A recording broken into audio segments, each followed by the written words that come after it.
All citizens were conscripted by force. Awakened ability users stood high above while ordinary people were reduced to cannon fodder. Office drone Lin Yu crossed over into the body of a poor third-year high school student and started directly on hell difficulty. Burdened with his sick mother's enormous debts, he failed his awakening ceremony and became a useless cripple in the eyes of this world. During the final senior year assessment, students were forcibly matched into dungeon instances. By some stroke of luck, he was paired with his school's campus belle and former childhood friend Su Qingxue, who had awakened the rare support profession of combat medic.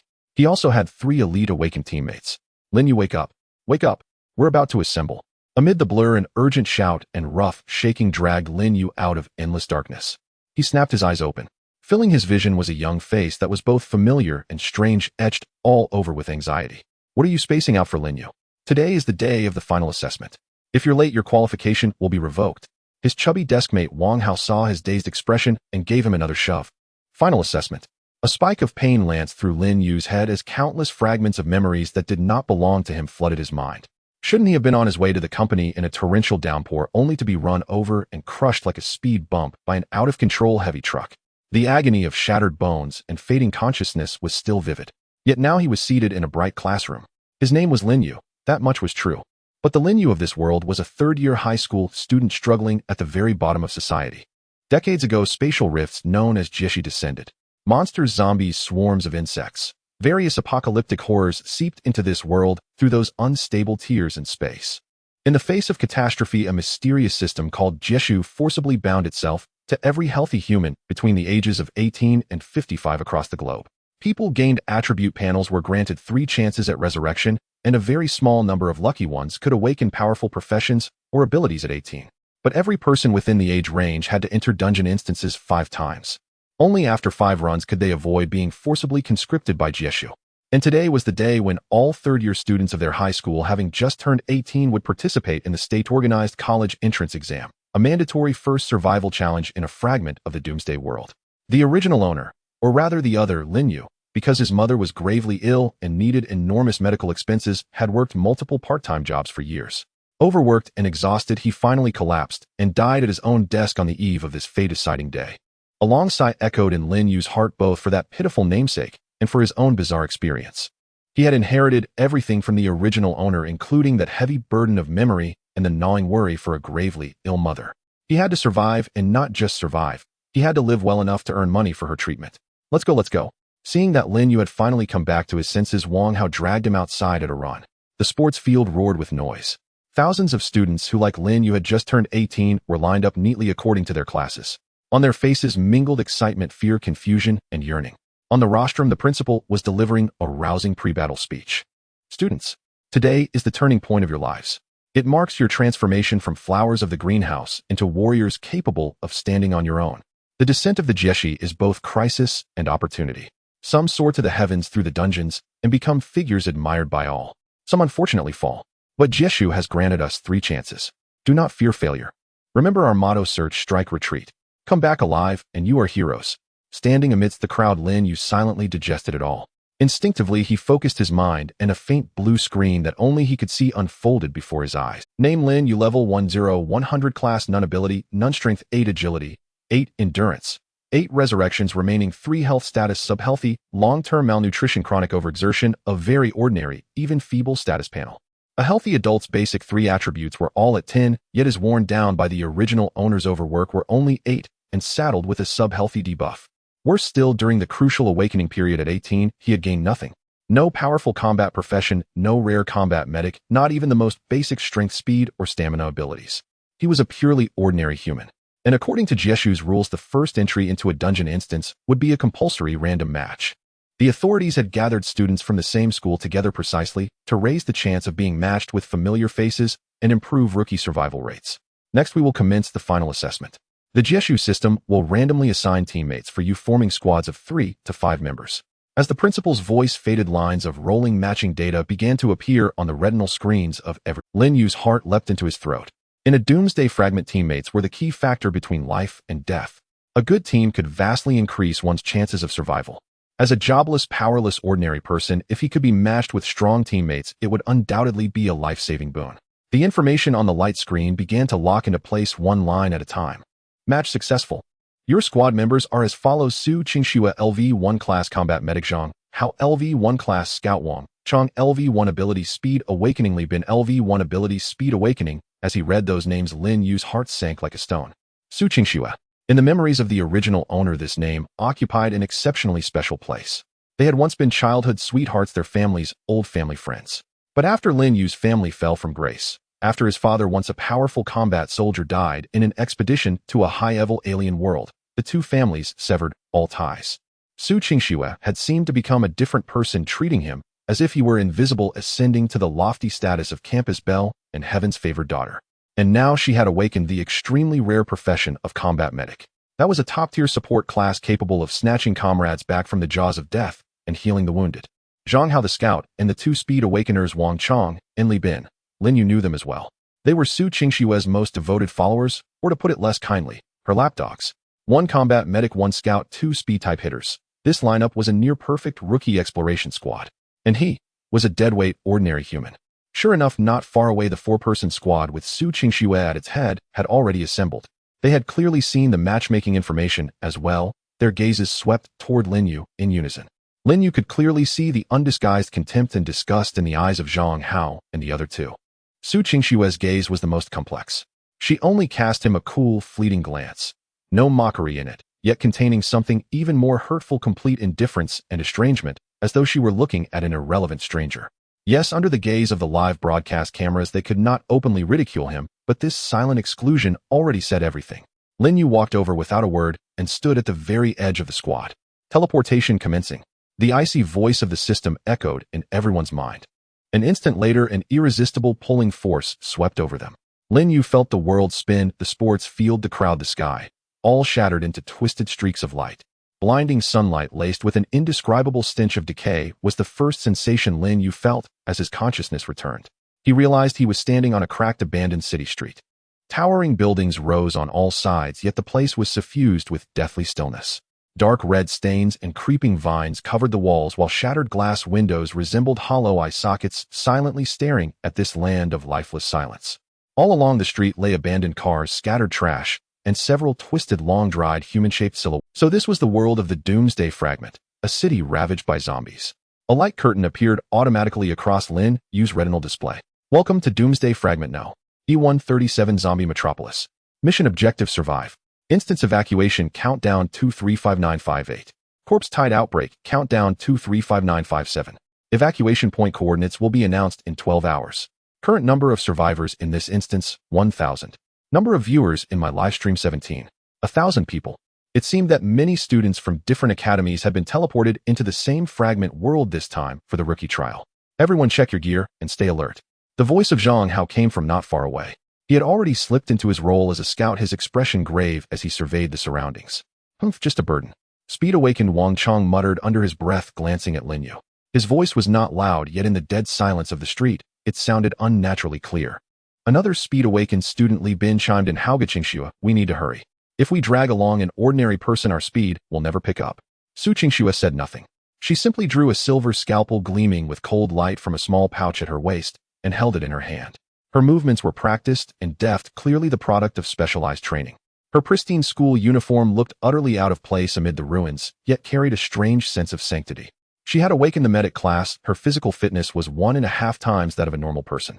Even though her initial strength and agility stats were not high, they still far surpassed Lin Yu's. Enough, cut the chatter. Zhang Hao finally spoke. As the scout, he was the de facto commander of the team. Lin Yu, follow behind us and watch yourself. Don't hold us back. His tone dripped with impatience, as if saying one more word to Lin Yu would be a waste of time. Lin Yu merely nodded silently. He knew all too well that he was nothing but a liability to the team right now. Arguing or talking back would be meaningless, serving only to invite more humiliation. Let's go. There's a convenience store over there. We'll grab some food and water first. Zhang Hao pointed toward a shop at the street corner, whose sign was still relatively intact. Wang Chang and Li Bin, the two speed-awakened students, shot forward like arrows loosed from the string.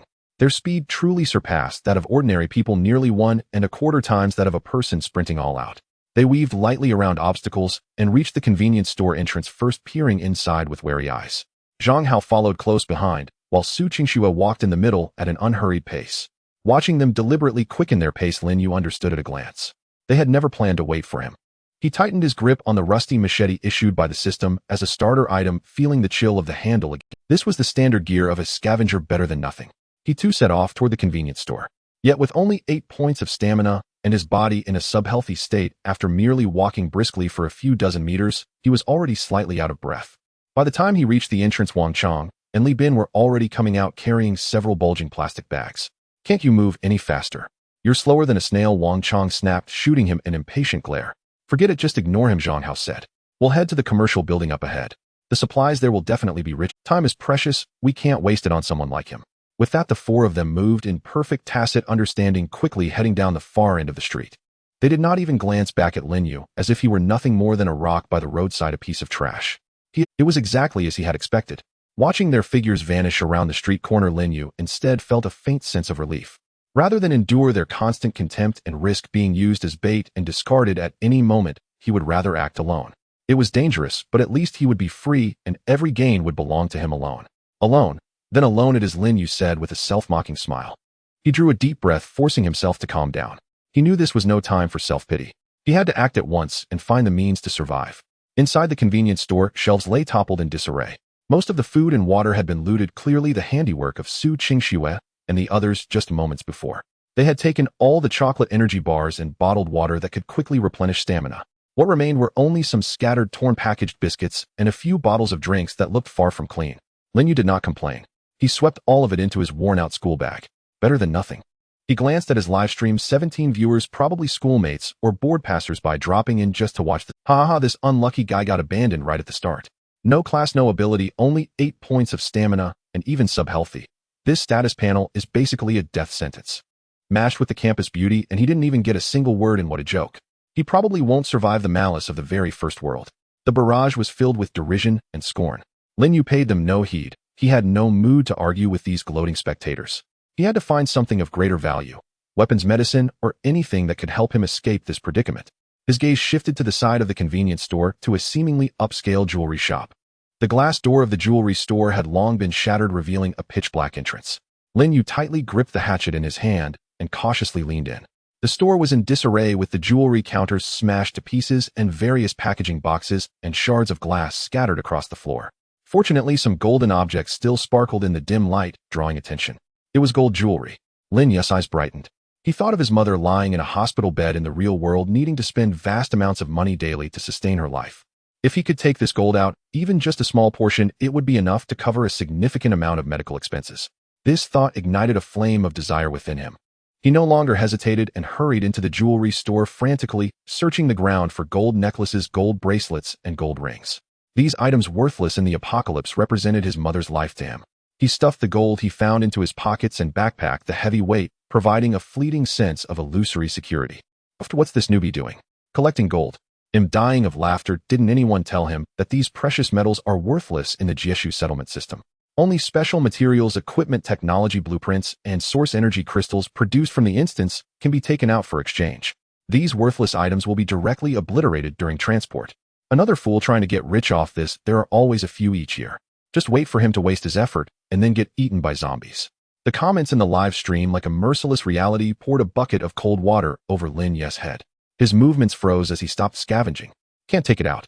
He instinctively looked at the light screen, and sure enough, in an inconspicuous corner, there was a line of small text explaining the rules. Only extraordinary items originating from the apocalypse fragments and materials recognized by Jieshu can be taken out of the instance. Conventional items will be purified. So, is that how it is? Lin Yu felt deflated as he took out the heavy gold from his pockets and tossed it to the ground. The items that once shone with hope in his eyes now appeared incredibly cumbersome. A wave of immense disappointment surged within him. Not only had he wasted his effort, but he had also squandered precious survival time. Just then a sound reminiscent of a creaky old bellows echoed from the street. Lin Yu's heart skipped a beat as he immediately crouched down and peered outside through the shattered window. He saw the figures of emaciated humanoids which had been motionless like statues now beginning to move slowly and stiffly. Their target was unmistakably his location. Zombies. Warning: the first spatial rejection world malice has been triggered. You will continuously attract some infected entities within a 50-meter radius for the next 30 seconds. The cold system prompt confirmed his suspicion. Every so often players would act like signal transmitters, attracting nearby zombies. This was a rule set by Jieshu, forcing players to keep moving and fighting, increasing the difficulty of survival. Lin Yu cursed and immediately lowered his body, hiding behind the shattered counter, not daring to breathe. 3 zombies were drawn over. They were dressed in tattered clothing, their skin a sinister grayish hue, moving sluggishly, their throats emitting mindless growls as they wandered aimlessly at the entrance of the jewelry store. Lin Yu's heart raced. He only had a broken hatchet. Perhaps he could fight 1 zombie, but facing 3 at once with his frail body was a certain death sentence. He gripped the handle of the hatchet tightly, his palms slick with cold sweat. As time ticked by, those 30 seconds felt like a century. Fortunately, the 3 zombies seemed to have weak perception. They were merely drawn to the area without directly discovering Lin Yu hiding behind the counter. After wandering for a while, as the attraction effect faded, they gradually returned to their aimless wandering state, slowly moving away. Only when he confirmed that the zombies had moved far away did Lin Yu dare to let out a long breath, his back already soaked in cold sweat. That was too close. This experience served as a wake-up call for him. He needed to be more cautious. Calm down, Lin Yu, calm down. He told himself, you still have a chance. He forced himself to forget the earlier disappointment and fear, reassessing his situation. Without powerful teammates or strong abilities, his only advantage was his soul from another world, granting him superior logical thinking and adaptability. He had to find something truly valuable. But what was truly valuable? Weapons, medicine, or the source energy crystals mentioned in the comments. But where could he find these things? Wandering aimlessly in such a large city was no different from searching for a needle in a haystack. Just as Lin Yu felt a wave of confusion and helplessness, a slight sting suddenly pierced his head, as if something were trying to break through from the depths of his consciousness. The sudden sharp pain jolted Lin Yu's spirit. This was not a physical agony, but an unusual disturbance stemming from the mental realm. Immediately, he felt a thread of his spiritual power being drawn away by an invisible force gathering at his brow. In the next moment, the light blue screen before him underwent a strange transformation. Beside the original attribute panel and task information, a brand new interface gradually unfolded with a soft ding. It was a circular radar interface centered around him, continuously radiating faint green scanning wave. Survival radar system bound, permission level 1 detection, range 5 km radius detection, target non-biological resource points, energy consumption, minimal spiritual power consumed while in active state. Concentrated scanning will increase consumption. Lin Yu was stunned. A golden finger. Is this the essential benefit for someone who has crossed over? It appeared just when he was in despair and helplessness. Survival radar system. Lin Yu's heart began to race uncontrollably. He suppressed his inner ecstasy and carefully studied this suddenly emerging new function. Level 1 radar with a range of 5 kilometers can only detect non-biological resources. This meant he could not see zombies or other players. However, he could see supplies. On the radar interface, dots of light began to appear within the circle center. These light dots varied in color, most being a dim white, with a few faint green dots mixed in. According to the system's simple description, white represented low-value items, including food, water, and basic melee weapons. Green, on the other hand, indicated medical supplies. Information. In this perilous world filled with crisis and information blockade, this was undoubtedly a divine skill. While others stumbled around like headless flies, relying on luck to scavenge, he possessed a treasure map. Lin Yu let out a long breath, his tightly clenched fists trembling slightly with excitement. He immediately focused on the nearest white dot on the radar. The light that was located on the 2nd floor of an apartment building across the street. He hesitated no longer, gripping his machete tightly, confirming that there were no wandering zombies on the street, and quickly left the jewelry store, heading toward the apartment. The corridor was filled with dust and the smell of mildew, with dried blood visible on the walls. Lin Yu held his breath, lightening his footsteps as he ascended the stairs. The white dot on the radar was in a room at the end of the 2nd floor corridor. The door was slightly ajar, and Lin Yu cautiously pushed it open a crack to peek inside. The room was messy, but there were no zombies. In the corner of the room, next to a fallen wardrobe, lay a metal baseball bat that looked quite sturdy.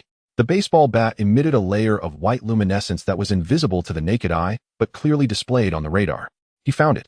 Lin Yu felt a surge of joy. This baseball bat was far superior in length, weight, and sturdiness compared to the rusty machete in his hand.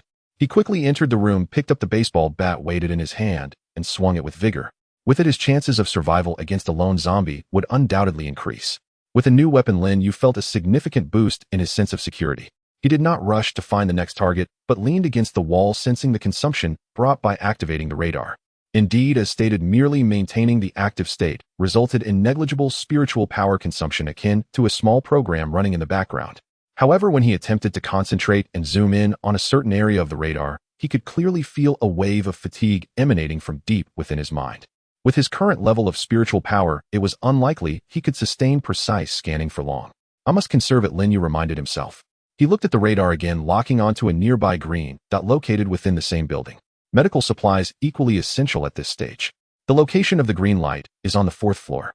Lin Yu ascends step by step, clutching a baseball bat. The higher he goes, the more intense the smell of blood in the corridor seems to become. At the staircase entrance on the 3rd floor, a decayed and blackened corpse lies there. Judging by the clothing, it seems to belong to a resident of the building. Lin Yu walks around it expressionlessly. The corridor on the 4th floor is cleaner than below, with the green light emanating from the 3rd room on the left. The door is tightly shut. Lin Yu does not rashly twist the doorknob. No one knows whether there is treasure or a man-eating monster behind the door. He presses his ear against the cold door panel, listening intently. There is no sound inside, only dead silence. After hesitating for a moment, he decides not to take the risk. He steps back 2 paces, raises his foot, and kicks forcefully at the door lock. Bang! The old wooden door makes a loud noise as the lock is kicked in and the door swings open inward. Lin Yu immediately grips the baseball bat tightly, assuming a defensive posture, warily watching the interior. The room remains in complete silence. After waiting a few seconds to confirm there is no danger, he cautiously steps inside. It is a very ordinary family residence with a thick layer of dust covering the sofa in the living room. The green light on the radar originates from a medical kit in the corner of the living room. Lin Yu quickly walks over and opens the medical kit. Inside, bandages, gauze, disinfectant, alcohol, antibiotics, and several small bottles of painkillers are neatly arranged. At the very bottom of the kit, he also discovers an unopened first aid package. Name: Household First Aid Kit. Level: White. Description: contains basic medical supplies for treating minor. Although it is only a white level for Lin Yu in his current situation, it is undoubtedly a timely help. In a post-apocalyptic world where injuries can happen at any moment, these supplies are like a second life. He unceremoniously carries the entire medical kit on his back. With weapons and medicines secured, the next priority is food and water. He retreats downstairs and opens the radar once more. In a vast circular area with a radius of 5 kilometers centered on him, there are densely packed hundreds of white light spots. It's too many. I can't possibly search them all. Lin Yu furrows his brow. He must make choices and select the most efficient route. He carefully observes the distribution of light spots on the radar and discovers that the density of white light spots is highest in a large supermarket across the street. Although places with more people may be more dangerous, it also means that supplies are more concentrated. Lin Yu decides to check it out. He carries the medical kit on his back, grips the baseball bat, and returns to the empty street. This time he feels much more confident than before. On the way to the supermarket, he consciously avoids areas that might have zombies lurking. Though the radar cannot detect enemies, he can plan a relatively safe route by observing the environment, such as bloodstains on the ground and the blockage of abandoned vehicles. 10 minutes later, he successfully arrives at the entrance of a large supermarket named 𝑃₃. The glass doors of the supermarket are shattered and the entrance is in disarray. Shelves are toppled and products are scattered everywhere. Lin Yu takes a deep breath and steps inside. The interior of the supermarket is even more chaotic than he imagined.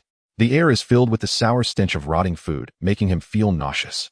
He endures the discomfort, following the radar's guidance to bypass the looted shelves and head straight towards the storage area of the supermarket. Sure enough, most of the supplies that had not been shelved are piled up here. Cases of bottled water, sealed compressed biscuits, and a large number of canned foods. Name: canned beef. Level: White. Description: high in calories and fairly tasty. A rare delicacy in the apocalypse. Name: purified water. Level: White. Description: the source of life, very thirst-quenching. Looking at the mountain of supplies before him, Lin Yu's breathing quickens. He struck it rich. This time he really hit the jackpot. These supplies of food and water are enough to sustain him for a long period. However, a new problem looms before him. His backpack has limited capacity and cannot hold so much. He cannot wander around a city full of zombies carrying a case of water. He must mark this location to replenish supplies later.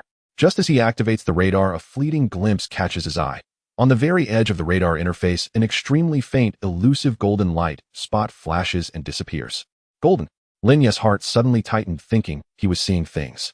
He immediately focused his mind, pouring all his awareness into the survival radar system. Instantly, a wave of fatigue, several times stronger than before, surged through his brain, and the radar's scanning waves became clearer. He fixed his gaze intensely on the direction where the golden had just flashed in the northeast corner of the city, at the very edge of the radar's detection range.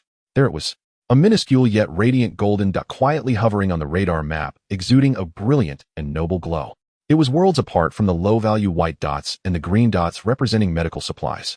It was a color that seemed to pierce through all darkness, symbolizing supreme value. Lin Yu's breath stopped instantly.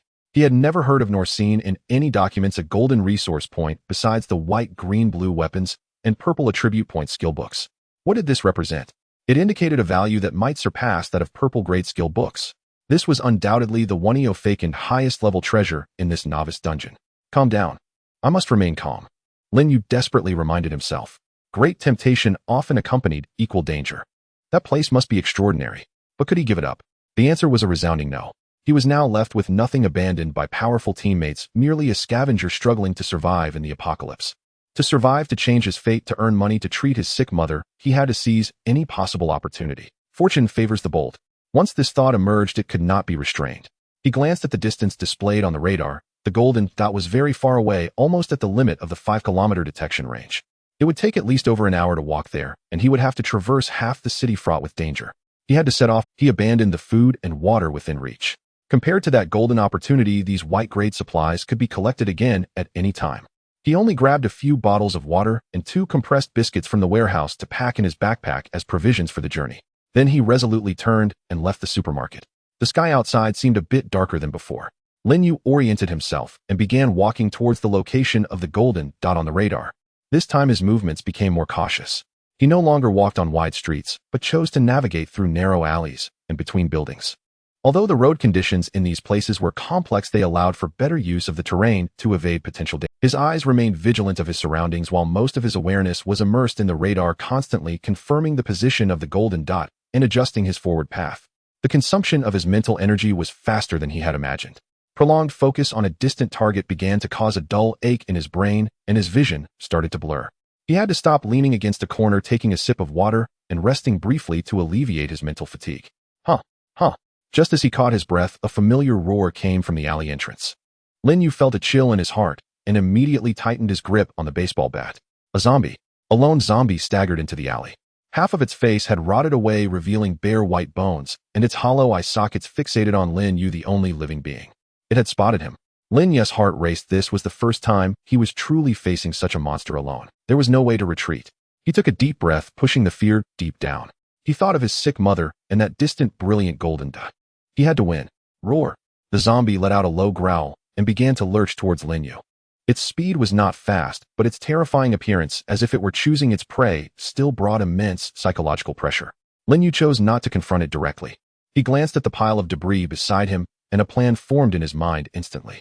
While retreating, he led the zombie towards a heap of abandoned paint cans. The zombie was devoid of intelligence, mindlessly pursuing him. Just as it was about to pounce on him, Lin Yu quickly darted to the side. Bang! The zombie tripped over the paint cans and fell heavily to the ground. Now's the time. A glint of cold light flashed in Lin Yu's eyes as he gripped the baseball bat tightly, putting all his strength into a fierce strike at the back of the zombie's head. Thud! The muffled sound of the impact echoed harshly in the silent alley. A strike lands. Lin Yu could even feel the sensation of the skull shattering through the baseball bat. The zombie struggled a couple of times before becoming completely motionless. A foul-smelling black liquid flowed from the back of its head. It's dead. Lin Yu panted heavily, his chest rising and falling violently. His hands still trembled slightly, partly due to nervousness, and partly because he had exerted himself too much. He had succeeded. He had killed a zombie all by himself. Though the process was somewhat perilous and he had utilized the terrain to his advantage, this was undoubtedly a significant. It proved that as long as one remains calm and brave, even an ordinary person like him possesses the capital to survive in this world. After a brief rest, Lin Yu continued toward the golden target. An hour later, as he felt he had nearly exhausted all his mental energy and his head throbbed like needles, he finally reached his destination. The sight before him made him gasp. This was actually an abandoned branch of a large bank. The bank's main entrance was made of thick alloys, yet it had been torn apart by a terrifying force from the outside. The massive metal door twisted and deformed, stuck in the doorframe like a crumpled piece of paper. Inside the bank's hall lay several broken corpses which did not resemble ordinary zombies, but rather seemed like some kind of mutated beings, or the bodies of other scavengers. The golden dot on the radar was indeed located deep within the bank building at the position of the underground vault. As expected, it's not that simple. Lin Yu's heart sank. Such a conspicuous place must have been visited by countless people already. Yet the golden dot still existed, indicating that either no one had discovered it, or they had, but could not take it. He leaned towards the latter. He did not enter through the front door, it was too dangerous. He circled around the bank building, trying to find another entrance. Finally, at the side of the bank beneath a wall that had collapsed due to an explosion, he discovered a vent leading to the vent opening was narrow, but with his somewhat lean figure, he could barely squeeze himself in. Without any hesitation, he removed the medical kit and backpack, hiding them in the nearby ruins, taking only the baseball bat and a small knife as he crawled into the pitch-black vent. The vent was filled with the smell of rust and dust, and the cramped space felt oppressive. He could only rely on the radar's guidance as he crawled painfully through the darkness. After an indeterminate amount of time, a faint light finally appeared ahead. He crawled to the end of the vent, which was an exit sealed by a metal grate. Through the grate, he saw the scene below. It seemed to be the external security area of the vault, where several emergency lights were still flashing, providing dim illumination. In the center of the area was a circular door made of several meters thick alloy leading to the final vault, and to his astonishment, it was half open. The door was covered with gruesome claw marks and terrifying corrosion traces. Clearly, some powerful entity had forcibly breached this place. Lin Yu's heartbeat began to race. He pried open the grate and deftly jumped down without making a sound. Step by step, he approached the half-open circular door. The closer he got, the more brilliant the golden dot on his radar became. He finally entered the vault. Inside, it was utterly empty. All the safes had been opened and their contents had been completely looted. However, in the center of the vault, on a pedestal made of special alloys, which should have housed the most important items, lay something quietly. It was a palm-sized, completely black and ancient-looking bag. Unremarkable.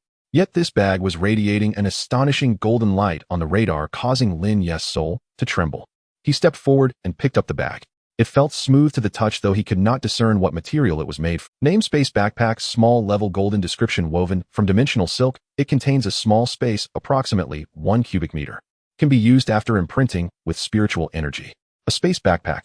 Lin Yu's eyes widened instantly, and his breathing turned rapid. It was the legendary space equipment.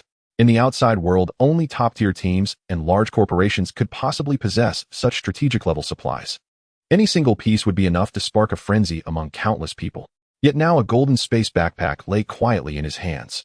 He had struck it rich. No, this could not merely be described as striking it rich. This was a miraculous encounter that could change the fate of his entire life. Next to the backpack was a small metal box. Lin Yu suppressed his overwhelming joy and opened the box. Inside were 3 syringes filled with different colored liquids: red, green, and blue. Name: Basic Strength Enhancement Potion X. 1 level. Blue description: permanently increases strength attribute by 1. Name: Basic Agility Enhancement Potion X. 1 level. Blue description: permanently increases agility attribute by 1. Name: Basic Stamina Enhancement Potion X. 1 level. Blue description: permanently increases stamina attribute by 1. It was actually potions that permanently increased his 3-dimensional attributes. Lin Yu's mind felt a bit overwhelmed. This adventure had paid off. Without any hesitation, he picked up the blue stamina enhancement potion, aimed it at his arm, and injected it directly. A gentle warmth instantly spread from his arm throughout his body. He could clearly feel that his weakened body, worn out from long-term fatigue and malnutrition, was being nourished and repaired by a mysterious energy. That sense of fatigue evaporated, completely replaced by an unprecedented vitality. He immediately opened his attribute panel. Stamina 8, 10 health status subhealthy, healthy stamina 10, 11. His subhealthy state was cured. Moreover, after restoring to the normal standard of 10 points, his stamina attribute increased by an additional point. He was overjoyed and injected the other 2 potions as well. Strength 7, 11, agility 8, 11. Feeling the surge of power within him, which was several levels stronger than before, Lin Yu felt almost compelled to howl at the sky. Now, although he still had no profession and no abilities in terms of physical fitness, he was already on par with the most basic awakened individuals. After the ecstasy, there came extreme caution. Lin Yu understood the principle of having a jewel brings trouble. He immediately opened his live stream interface and decisively chose to end the stream. From now on, all his actions would be a secret. However, just as he ended the live stream and bonded with the golden space backpack, a line of crimson warnings suddenly exploded on the screen before him. Warning: you have picked up the highest value item in this apocalyptic fragment world, the spatial backpack. Affect your location coordinates will be forcibly broadcasted to all participants in this apocalyptic fragment world at 1-hour intervals. Countdown to the first coordinate broadcast: 005959. The crimson text, like a brand, was deeply etched onto Lin Yu's retina. The joy that had just surged was instantly doused with a bucket of icy water. Coordinates. Broadcast. To all participants. Lin Yu's mind buzzed, blanking out. He unconsciously glanced at the top right corner of the screen. Current survival count in the instance: 987. This meant that in 1 hour the remaining 987 participants would receive the precise coordinates of his location like a navigation system. He would become everyone's prey. Damn it. Lin Yu's expression instantly turned grim. He finally understood why this golden item had remained here. It wasn't that no one had noticed, it was that taking it meant equipping oneself with an unturnoffable GPS locator, becoming a living target in the entire instance world. This is the curse of the treasure. Anyone who can enter this vault and take the spatial backpack will inevitably be ensnared by this curse. Next, he would face endless pursuit, unless he could hold out until the evacuation point appeared and successfully escape. Lin Yu's back was instantly drenched in cold sweat. He glanced at the countdown. There were nearly 10 hours until the evacuation point appeared, and his location would first be exposed in 1 hour. He had to leave here immediately. This bank vault had transformed from a treasure trove into a death trap. Once the coordinates were broadcasted, this place would surely become the center of a storm. Lin Yu dared not waste a moment and immediately stowed the 3 used syringe vials and metal box into the spatial backpack, leaving no trace. This 1 cubic meter small space was extremely convenient. With just a thought, he could store or retrieve. He forced himself to calm down his brain racing. Crisis also represented opportunity. The exposure of his coordinates meant he would become a target. But on the flip side, he also possessed an unparalleled advantage over others: the spatial backpack. He could crazily scour for supplies within the next hour using the convenience of the spatial backpack. Food, water, medicine, tools. As long as it was valuable and visible on the radar, he could gather it all. By the time others arrived breathlessly according to the coordinates, he would have already looted the surrounding resources clean during this hour, then made his escape. What they would find would be an empty bank and the wait for the next coordinate broadcast. Thinking of this, Lin Yu's eyes regained their determination. Want to catch me? Then let's see if you have the ability. He no longer hesitated, swiftly turning and leaving the vault, retracing his steps through the ventilation ducts. He retrieved his medical kit and backpack hidden in the ruins, cramming everything inside, including that baseball bat, into the spatial backpack. In an instant, he felt completely unburdened. Apart from the clothes he wore, he had no other weight. This is the tremendous advantage of the spatial backpack. He could move swiftly and lightly, carrying a vast amount of supplies. He opened the radar, watching the densely packed white and green dots on the map, a cold smile creeping on his lips. Then, before the first game of hide and seek begins, let's collect some interest first. He set his sights on a large hospital near the bank. That was the place with the most concentrated green dots in the entire area. Time was tight. Less than 50 minutes remained until the first coordinate broadcast. Lin Yu pushed his speed to the limit. With his base agility raised to 11, his running speed and reflexes significantly improved, allowing him to navigate through the ruins effortlessly. Soon he arrived at the abandoned municipal hospital. At the entrance, several ambulances lay overturned, and the building exuded a strange mixture of disinfectant and the smell of blood. This was a rich mine of green resources, but it was also likely one of the densest places for zombies. Lin Yu felt no fear. With his attributes greatly enhanced and the spatial backpack as his support, he was brimming with courage. He dashed straight into the emergency hall on the first floor. Radar fully activated. His mental energy was depleting quickly, but Lin Yu paid no mind. On his radar map, the entire hospital building lit up, countless green dots like fireflies in the night scattered across various floors. First floor pharmacy. Lin Yu's target was extremely clear. He kicked open the tightly locked pharmacy door and beheld rows of shelves inside, his eyes gleaming. Painkillers, antibiotics, anti-inflammatory drugs, adrenaline, morphine. Name: military-grade, powerful analgesic. Level: green. Description: quickly alleviates severe pain, allowing you to maintain combat effectiveness even when severely injured. Name: broad-spectrum antibiotic, special edition. Level: green. Description: effective against most bacterial infections and even has some inhibitory effects on certain lower-level viruses. These are hard currency. Whether used in the instance or sold to others, they represent a huge fortune. Lin Yu no longer held back. With both hands like autumn winds sweeping away fallen leaves, he cleared all the medicines glowing green on the shelves into the spatial backpack. In just 2 minutes, the entire pharmacy was looted clean. Next, second floor operating room and laboratory. Lin Yu pressed on relentlessly to the second floor. In the operating room, he found many more specialized medical instruments and medicines. Surgical knives, sutures, high-concentration anesthetics. Although he might not use these himself, those powerful factions and professional medical personnel would definitely purchase them at high prices. Search, search, search. He was like the most efficient mover. Wherever he went, all valuable medical supplies displayed on the radar disappeared. The 1 cubic meter space of the spatial backpack was quickly filled to the brim. Just as he was happily looting, an unusual change on the radar map caught his attention. Below him, in the area of the hospital's first floor hall, a white dot that had been stationary suddenly vanished. Lin Yu's movements abruptly halted. The white dot represented basic supplies. It couldn't simply disappear. The only explanation was that someone else had entered and taken that item. Although his radar couldn't directly detect living beings, he could infer the locations and movements of others by observing changes in resource points. This is the crushing advantage brought by information disparity. Is anyone coming? Lin Yu narrowed his eyes. He wasn't panicking. Instead, he became even calmer. He immediately stopped looting and silently retreated to a hidden room, completely concealing his presence. He was curious to see who had reached this place so quickly. Hiding behind the curtains, he quietly observed the movements below through the gap in the window. Soon 3 figures cautiously entered through the hospital's main entrance. They held crude weapons, observing their surroundings with vigilance while rummaging through the looted emergency hall, seemingly trying to pick up some leftovers. They were other scavengers. Lin Yu watched them without any fluctuations in his heart. He had no intention of attacking, better to avoid unnecessary trouble. He just needed to wait for them to leave or circumvent them. He glanced at the radar again. The 3 scavengers were searching the first floor, while on the second floor, where he was, there were still a few high-value green resource points left. When they finished searching the first floor and came up, they would surely discover the looted pharmacy. A slight smile curved Lin Yu's lips as a plan quietly formed. He stopped hiding and deliberately made a slight noise upstairs, like knocking over a metal tray. There's movement upstairs. The scavengers downstairs were indeed alerted. The 3 immediately clustered together, looking up at the ceiling. Could it be a zombie? Let's go check it out. Fortune favors the bold. After a brief discussion, they could not resist the lure of high-value materials and bravely crept towards the stairs. Meanwhile, Lin Yu, as they ascended the stairs, silently slipped down to the first floor via the other staircase. A perfect timing difference. As he brushed past them, he took the last unspotted green light point of first aid kit hidden in the nurse's station drawer into his spatial backpack. By the time the 3 scavengers rushed to the second floor and saw the looted departments, cursing in frustration, Lin Yu had already left the hospital, disappearing into the shadows of the city, leading them in circles. This feeling is quite nice. Lin Yu relished the sweet taste of success. He found that this radar, which could not detect enemies, was sometimes more interesting than one that directly showed enemies, testing his wisdom and judgment even more. He took a glance at the countdown. First coordinate broadcast countdown 001947, less than 20 minutes remained. He had to make the most of the remaining time to prepare more trump cards for himself.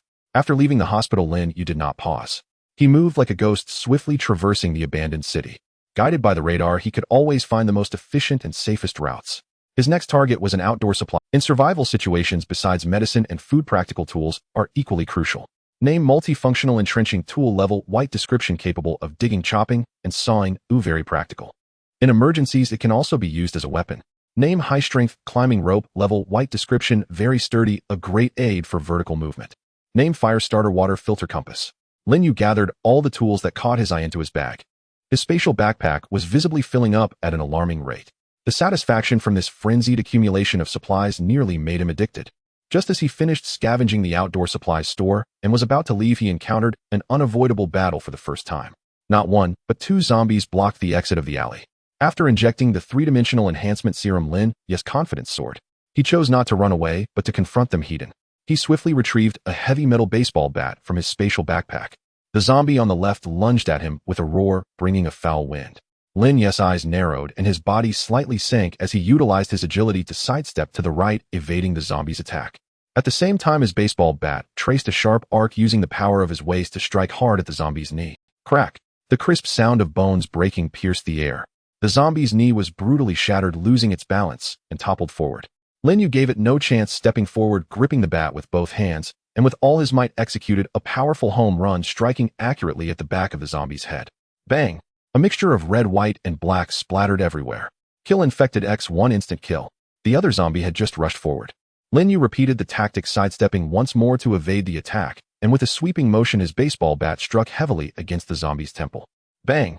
Another fatal blow. Kill infected X1. The entire battle process flowed smoothly, taking no more than 10 seconds. Lin Yu stood beside the 2 corpses, breathing slightly heavier, feeling the power surging within him. So, am I already this strong now? He was somewhat surprised himself. With 11 points in strength and agility combined with his calm mind and battle instincts, he could easily crush 2 ordinary zombies. This strength gave him greater confidence to face the impending onslaught from all players. He glanced at the countdown. First coordinate broadcast countdown 000115. Only a little over a minute remained. He had to find a favorable terrain immediately to prepare for the first wave of attack. He quickly surveyed his surroundings, ultimately locking his gaze on a 6-story residential building not far away. The rooftop of that building offered a broad view, difficult to attack, but easy to defend, with only 1 staircase leading up. It was an excellent ambush and observation point. He hesitated no longer, rushing into the building and quickly ascending to the rooftop. Standing on the edge of the rooftop, the cold wind swept over him, instantly cooling his heated mind from the battle. He gazed down at the silent city below like a hunter waiting for its prey. 10-9-8. Lin Yu silently counted down. 3, 2, 1. Global broadcast coordinates of highest value item holder 1733. 481, 892. A cold mechanical system alert pierced the silence like a boulder dropped into still water, igniting a cataclysmic surge across the desolate zombie-infested metropolis of E-137. At that very moment, over 900 novices scattered across the city, rummaging for canned goods in convenience stores or hiding from zombies inside residential buildings, froze mid-motion. Across their retinal displays, a line of crimson coordinates blazed with unnatural clarity, like a lighthouse in pitch darkness, radiating irresistible lethal allure. Highest value item. A golden legend in no way. Less than 2 hours into the game, and someone's already secured one, and the coordinates are live. The system's basically urging us to raid it, and don't be naive. Whoever holds it must have awakened an extraordinary ability, or a rare vocation. We're just ordinary survivors. Rushing in would be suicide. So what? Fortune favors the bold. Jeshu grants us 3 lives. What's 1 death? What if shock gave way to greed? Cold, ravenous, all-consuming. Countless eyes flared blood red. And without coordination, they simultaneously activated their built-in minimalist maps, zeroing in on that fateful coordinate, their hearts hammering against their ribs. In an instant, shadows stirred across the city, silent, swift, converging. Those who had been scavenging with painstaking caution now surged forward like sharks scenting blood, from every alley, every rooftop, every ruin, racing toward a single destination: Lin Yu's 6-story residential building. Meanwhile, at the eye of this gathering storm, Lin Yu lay perfectly still atop the 6th-floor roof ledge, black baseball cap, low over his brow, gray surgical mask concealing everything, but his eyes icy, piercing, utterly unblinking. He resembled a patient leopard surveying the streets below, where quiet desperation was rapidly giving way to chaotic energy. No chill wind swept past, lifting the hem of his coat. No panic stirred within him, only the serene stillness of a master strategist after placing the first decisive piece. In the moment he'd claimed the spatial backpack, the citywide game of hide and seek had begun, and he was the sole ghost. And time ticked onward. 15 minutes later, the first hunters arrived. 2 trios appeared almost simultaneously from opposite ends of the street. Movements precise, gear purpose-built, clearly distinct from the aimless scavengers wandering elsewhere. The left-hand team wore matching dark combat uniforms, still pristine, yet unmistakably prepared. Their leader stood tall and broad-shouldered, gripping a fire axe with calm authority. Each step measured, his gaze perpetually scanning. One companion wielded a crowbar, the other carried a bow and quiver. Their synchronized maneuvers betrayed disciplined training, likely affluent students who'd invested early in gear. Only equipment certified by Jeshu could enter the trial, and such gear demanded exorbitant credit points. And the right-hand team radiated sharper lethality. Its leader was a short-haired woman whose speed defied human limits, leaping soundlessly between derelict cars, landing without a whisper, a confirmed speed awakener. Her 2 male companions lacked her intensity, but even their agility rivaled Lin Yu's enhanced 11 point. The teams converged beneath the building, locking eyes, wariness and hostility crackling in the air. And humph. Swift arrival, the axe-wielder sneered, casually shifting the weight of his weapon. Likewise, the short-haired woman replied, tersely, her gaze sweeping the entire structure before fixing, unerringly, on the rooftop. And it's up there. So is he. And we'll breach the main entrance. You do as you please. She turned to advance, only to be blocked. And hold on, the axe-wielder growled. That guy upstairs dared claim a golden item. He's no novice. If we tear each other apart here, he'll reap the spoils while we bleed out. Why not join forces first? Eliminate him, then divide the prize however fate decrees. She paused, considering, then gave a single sharp nod. And agreed. You secure the rear exit. We'll storm the front. Prevent his escape. Their voices were low, but in that suffocating silence, every word carried clearly to Lin Yu atop the roof. Ni's expression remained unmoved. He knew brute force meant certain death, and even a single team would overwhelm him. Face-to-face, he stood no chance. Not yet. His pistol was his last resort, but bullets were finite. Encirclement would be fatal. His gaze drifted past the 6 figures below, toward the distant streets beyond. There, a handful of aimless zombies had begun drifting toward the scent of living flesh, but too few to threaten either elite squad. He needed greater chaos. No daring plan crystallized in his mind. And silently, he withdrew from the ledge and crouched behind a rooftop water tank. With a thought, a beef can, salvaged from a supermarket warehouse, materialized in his palm. And high calorie. Heavy. Perfect for precision throwing. He gauged wind direction and trajectory, fixing his sight on a red sedan overturned at the far end of the adjacent street.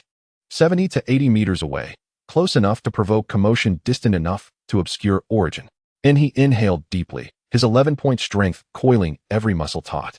With a whip-crack twist of hips and shoulders, he channeled every ounce of power into his fingertips. In shush, in the sword, a flawless parabola, screaming through the air toward its mark. Below, the two squads braced for assault, heads snapping upward, instinctively expecting gunfire or grenades from above. Instead, the projectile whistled harmlessly overhead, then struck its target with devastating finality. In clang, crunch, nod, deafening metallic shriek, and shattering glass erupted across the city's hush. The sedan's windshield exploded inward. And what the hell? The axe-wielder barked, stunned. In a faint, the short-haired woman frowned, instinct prickling. And before she could act, calamity erupted. GHH, GHHH, and roar. And that violent crash acted like a beacon. In from alleys, intersections, abandoned storefronts, groans and roars swelled, converging from all directions. Zombies previously meandering listlessly now pivoted en masse, clouded eyes fixated on the source, lurching forward with terrifying unified hunger. 1, 2, 10, 20. And within seconds, dozens surged forth, a churning tide of decay blackening the street, surging straight toward the 6 bewildered players below. Shit, it's a zombie tide. That bastard upstairs is insane. Both leaders paled, the truth crashing over them in one horrifying instant. Don't panic. Prepare for battle. They're just dozens of ordinary zombies. The man wielding the fire axe roared, bolstering his own courage and that of his teammates. Though stunned by Lin Yu's methods, he possessed the unshakable composure of an elite squad captain, far surpassing that of common scavengers. He slammed the fire axe hard into the ground, sending sparks flying, and fixed a fierce, unyielding gaze upon the surging tide of corpses. Archers, climb onto the vehicle roofs. Prioritize the fastest ones. Crowbar, you're with me on the front line. Hold the line. Don't let them break through. Meanwhile, the short-haired woman reacted even faster. Rather than meet the horde head-on, she barked low orders to her 2 speed-awakened teammates behind her. We hold the advantage in velocity. Don't get drawn into prolonged combat. Fall back while fighting. Use the abandoned cars as cover and lead them in circles. In an instant, the 2 squads revealed starkly contrasting combat philosophies. The gear-focused squad chose direct frontal confrontation. The fire axe man possessed astonishing strength. Each swing cleaved a zombie's skull like a watermelon, spraying black blood in all directions. His teammate struck zombie knees with a crowbar, their coordination flawless. Meanwhile, the archer perched atop a derelict bus drew bow and loosed arrow with icy precision, each shaft piercing straight through a zombie's eye socket. In contrast, the speed-awakened squad moved like 3 spectral shadows, darting fluidly through the maze of abandoned vehicles, their short blades and daggers slashed with lethal finesse, always striking from the most unexpected angles across throats or into temples. They never engaged in brute force grappling. Each strike was swift, decisive, and followed by immediate withdrawal, never greedy for a second blow. From the rooftop above, Lin Yu observed it all. Silently, he assessed the strengths of both squads. The gear-focused squad excelled in raw power and defensive resilience, whereas the speed squad dominated in mobility and tactical finesse. Neither was a force he could overcome. Fortunately, he had never intended to confront them head-on. As the battle below reached its fever pitch, both squads locked in desperate struggle against dozens of zombies utterly consumed by the fray. Lin Yu knew his optimal moment of escape had arrived. Without hesitation, he turned and retrieved a heightened-style climbing rope head found earlier at an outdoor gear store, pulled from his spatial backpack. He secured one end firmly around a massive concrete ventilation duct on the rooftop, then gave it a sharp testing tug, confirming its absolute reliability. Then he moved to the building's rear, the side opposite the street battlefield, and dropped the other end of the rope over the. Below lay a deep, silent alley, utterly still in stark contrast to the thunderous clamor of battle echoing from the other side. Lin Yu took a slow, steady breath, gripped the rope with both hands, and pushed off gently with his feet against the wall, sliding down with the quiet, agile grace of a Spider-Man, utterly soundless. With strength and agility both rated at 11, his core power and bodily coordination had ascended to an entirely new level. His descent was smooth, controlled, and utterly silent. Within seconds, his feet landed firmly on the alley's pavement. Without pause, he drew a combat engineer shovel from his pack and used its razor-sharp edge to sever the rope cleanly. He glanced upward. The severed end still dangled from the rooftop, but he no longer cared. By the time they discovered it, he would already be kilometers away. Having completed the maneuver, Lin Yu lingered not a moment longer, vanishing into the city's labyrinthine alleys like a single drop dissolving into the sea. 5 minutes later, the battle below finally drew to a close. Zombie corpses littered the ground. Though every member of both squads bore wounds and labored under ragged breaths, they had annihilated the entire horde. Damn it, The fire axe man stomped on a barely alive zombie's skull, crushing it beneath his boot, then spat a bloody wad onto the asphalt. That bastard upstairs definitely slipped away while we were busy fighting zombies. The short-haired woman's expression was equally grim. She glanced at a shallow scratch on her teammate's arm. Though unbroken skin, it was enough to tighten her jaw with concern. Coldly she commanded, "Let's go up and check." Cautious and wary, the 6 of them surged into the residential building and raced up to the 6th-floor rooftop. Yet the rooftop stood empty. Only howling wind greeted them. "Where is he?" "Search thorough." Soon the archer spotted the severed climbing rope dangling from the building's rear. "Captain, he fled this way." The fire axe man rushed over, face dark with fury. He slammed his fist into the nearby railing, a deafening crack reverberating through the air. "Wretched scoundrel. He dared to toy with us." The short-haired woman stared at the cut rope, her eyes narrowing, not with rage, but with sober, calculating gravity. This wielder of a golden tier item was not only enigmatic in power, but also meticulous in planning and ruthless in execution. He defied all conventions, exploiting every variable at his disposal to manipulate his pursuers like puppets. He was without question an exceptionally dangerous adversary. "I'll remember this," she said coldly, then turned and led her team down the stairs. "Let's go. Wasting time here serves no purpose. We'll wait for the next coordinate broadcast." The fire axe squad had no choice but to withdraw in bitter. They'd expended hours, slain dozens of zombies, and burned through precious stamina and supplies, yet hadn't so much as glimpsed their quarry. It was nothing short of humiliating. After escaping the danger zone, Lin Yu did not show the slightest sign of relaxation. He ran for 2 to 3 kilometers without stopping, only halting at the entrance of an abandoned underground parking lot once the cacophony behind him was completely left behind, leaning against the cold wall and gasping for breath. In their first confrontation, he emerged victorious. The win was clean and decisive. Yet deep down he understood that this was merely the beginning. The curse of the treasure hung over him like the sword of Damocles. The next coordinate broadcast would occur punctually in 50 minutes. By then, new hunters would come seeking him following the coordinates. Moreover, as time passed, the incoming enemies would only grow more numerous and more formidable. Running away passively was ultimately not a long-term solution. His stamina would deplete, and his spirit would tire. Eventually, he would find himself cornered with no way to escape. "I can't keep running forever." Lin Yu murmured, a flicker of contemplation shining in his eyes. "I must turn the tables and take the initiative. Since they see me as their prey, I shall view them as my prey as well." A crazy and bold idea gradually took shape in his mind. What is his greatest advantage? It is not his enhanced physical attributes, nor his spatial backpack, but the information disparity provided by the survival radar system. He could leverage this information gap to meticulously design one trap after another for those hunters. He was no longer a mere fugitive. He was to become a strategist, a hunter lurking in the shadows. The next coordinate broadcast location would no longer be his hideout, but rather a graveyard he selected for his enemies. With this clarity of thought, Lin Yu's spirit was invigorated.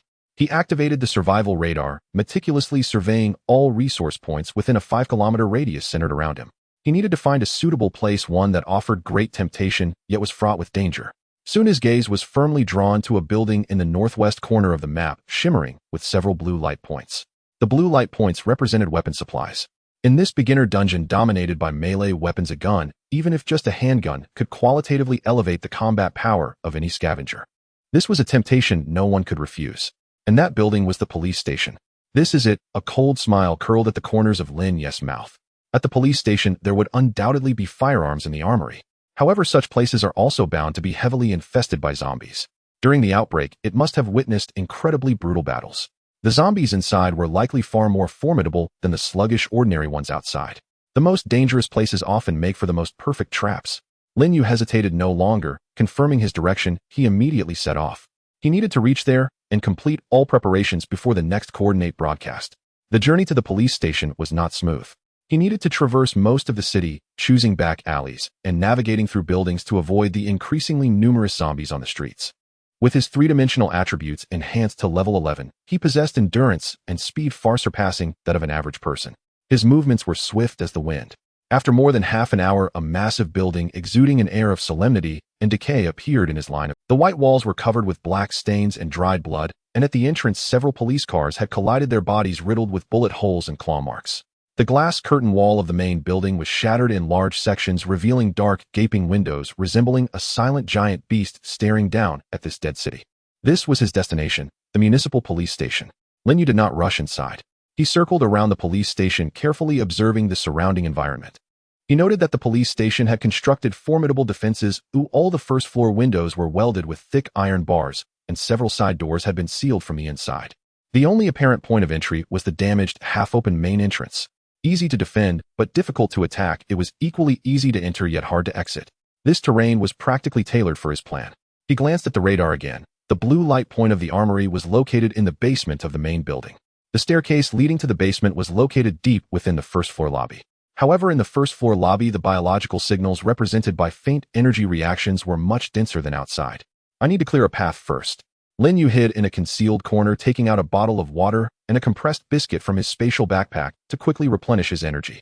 He adjusted his state to its optimal condition, then swapped his baseball bat for a multifunctional entrenching tool more suitable for close quarters. With everything prepared, he took a deep breath, his gaze sharpened like a blade. He crouched low like a raccoon, silently slipping through the gap of the main entrance into this sleeping labyrinth of death. In the lobby of the police station, there was a deathly silence with a strong odor of blood mingling with dust. Light streamed through the shattered glass curtain wall, casting mottled shadows on the ground, making the spacious lobby appear even more eerie and sinister. The consultation desk and waiting chairs were askew papers, shell casings, and torn clothing scattered across the floor, silently narrating the brutal battle that had once taken place here. Lin Yu's footsteps were as silent as a cat pressed against the shadows of the wall, moving cautiously inward. He vigilantly scanned every corner. A suppressed growl emanated from behind the consultation desk. Lin Yu instantly halted, gripping his entrenching tool tightly, his body tensed like a drawn bow. A zombie clad in tattered police uniform slowly stood up from behind the consultation desk. Unlike the ordinary zombies outside, this zombie cop was noticeably larger and stronger. Although its movements were similarly stiff, its upper body was still clad in a stab-resistant vest, and the contours of its muscles were still clearly visible beneath the ashen skin. Its strength and defense were definitely far superior to those of ordinary infected. The hollow eye sockets of the zombie cop turned towards Lin Yu's direction. It seemed to have caught the scent of a living person, emitting a threatening low growl as it lumbered forward. Come on. Lin Yu's gaze sharpened, advancing instead of retreating. He knew that in this place, making a loud noise would attract more monsters, and he had to resolve this quickly. He chose not to confront this powerful zombie heathen, but suddenly crouched down, taking advantage of its awkward turning radius to swiftly move to its side. The entrenching tool in his hand glided through the air with a cold gleam, not striking at the torso protected by the stab-resistant vest, but rather using its sharp edge to brutally chop at the zombie cop's knee joint. Crack! A clear sound of bone breaking echoed. The zombie cop's knee was instantly shattered, its massive body losing balance and crashing heavily to the ground. Lin Yu seized the moment, not allowing it to rise again. He took a quick step forward, gripping the handle with both hands, exerting all his strength to drive the tip of the entrenching tool like a short spear into the back of the zombie cop's neck. Thud! As the tip pierced and black blood gushed out. The zombie cop struggled twice before going completely still. Having dealt with one, Lin Yu barely had time to catch his breath before two more zombie cops were stirred from the nearby offices, roaring as they charged out. Trouble! Lin Yu cursed inwardly and immediately retreated, creating distance. He glanced at a massive support pillar nearby, and a plan formed instantly. He began to circle around the pillar, luring the two zombie cops to chase him. With their low-intelligence, zombies only knew to move in a straight line, and soon the two zombies were separated, one to the left and one to the right by the pillar. Now's the time. Lin Yu seized the moment when one of the zombies was blocked from view by the pillar, exploding into action, rushing forward in two quick steps to face the other zombie, incapacitating its knee with one chop and finishing its life with another. The entire process was fluid and swift like a flash of lightning. By the time the last zombie circled the pillar, its companion had already become a corpse. What awaited it was Lin Yu's powerful and deadly strike. Huff! Huff! Even with Lin Yu's current physique, he felt waves of fatigue after eliminating 3 enhanced zombies. Leaning against the wall, he breathed heavily, sweat soaking his mask. But he did not rest, for the radar indicated that the staircase leading to the basement was now within reach. He gathered his spirits and cautiously descended the dust-laden stairs. The basement was a dimly lit corridor, the air even more tainted. At the end of the corridor stood a heavy iron door with the words Armory painted in red. The door was locked, but it used an old-style cross-lock. This was not a problem for Lin Yu. He took out a crowbar from his spatial backpack, inserted the tip into the keyhole, then gripped the other end, and a bang! Accompanied by a harsh metallic distortion sound, the lock cylinder was forcefully destroyed. Lin Yu pushed open the heavy iron door, and a strong smell of gun oil rushed at him. Immediately his eyes were filled with the flickering blue light. Rows of gun racks displayed handguns, shotguns, and even a few submachine guns. In a box by the wall were yellow bullets. Name type 92 handgun grade blue description a reliable standard weapon your trustworthy companion. Name Remington M870 shotgun grade blue description the king of close-range combat capable of turning a zombie into mush with a single shot. This is it. Lin Yu's heart raced. He quickly stepped forward, picked up a Type 92 handgun, the cold metal feel and heavy weight, giving him an unprecedented sense of safety and familiarity. During the practical classes at school, he was quite the sharpshooter, and this was his first time with live targets. He skillfully cleared out the resources in his spatial backpack, allocating most of the space for weapons and ammunition, while leaving a portion for food. Afterward, he selected a handgun as his primary weapon, grabbed for spare magazines, and found a perfectly intact police stab-resistant vest to wear underneath his clothes. With a gun in hand, and wearing a stab-proof vest, Lin Yu felt that the entire world had transformed. It was a solid sense of having fate grasped firmly in his own hands. He suppressed the excitement within him and began executing the second step of his plan, setting traps. A glint of cunning flashed in his eyes as he looked at the room filled with arms. He did not store all the weapons in his spatial backpack. Greed is the original sin. If he allowed others to enter and find the place ransacked, they would merely curse a few times before swiftly leaving to chase after his next coordinates. Such traps would be meaningless. What he aimed to do was leave them with a glimmer of hope, a bait substantial enough to incite them into mutual slaughter, turning the place into a river of blood. He took 3 handguns and a shotgun from the gun rack along with several magazines, intentionally scattering them in the most conspicuous spots of the armory. He even opened a few ammunition boxes, allowing the golden bullets inside to be exposed to the air, emanating a deadly allure. After completing all this, he gazed with satisfaction at his masterpiece. This scene was enough to drive any team discovering this place into madness. Yet these limited firearms were hardly sufficient to satisfy them. At that time, without him lifting a finger, a bloody internal conflict would be inevitable. Lin Yu then quietly left the armory and returned to the lobby on the first floor. He did not exit through the front door, but instead began his construction. He dragged the heavy iron waiting chairs and filing cabinets in the lobby to firmly block several side and back doors of the police station. He only left the damaged main entrance. Moreover, he kindly cleared the obstacles at the entrance, slightly transforming it into a narrow passage that appeared safe, but could only accommodate 1 or 2 people at a time. A castle that was easy to enter but difficult to exit was thus arranged by him. He glanced at the countdown on the second coordinate broadcast, countdown 000432. All channel broadcast coordinates of the highest value item holder 1698, 521, 993. The new coordinates pointed precisely to the city police station he had meticulously arranged. The timing was... Lin Yu did not linger. He used a climbing rope to quietly leave through a second-floor vent he had scouted earlier, without iron railings blending back into the shadows of the city. He did not walk far, instead finding an excellent observation point atop a tall building about 300 meters from the police station. In an instant, the entire instance erupted again. The police station. Coordinates at the police station. There must be guns. We're going to get rich. Hurry. Everyone move at full speed. This time the players reacted even faster and more frantically than before. The allure of firearms was far more tangible than a vague golden item. Soon the first gunshot abruptly shattered the silence. Bang. Following that were the second and third shots. The sounds of gunfire, curses, screams, and the endless roars of zombies drawn by the gunfire intertwined in the air above the police station, weaving a bloody symphony. Lin Yu lay quietly atop the tall building like a callous deity, overlooking his chessboard. He activated the radar and locked the scanning center onto the location of the police station's armory. He could see that several blue light spots representing firearms were being swiftly picked up and then disappearing. The disappearance of a blue light spot often indicated the end of a brief, yet intense conflict. A team had temporarily secured victory, but soon another new team rushed into the armory, igniting new conflicts once more.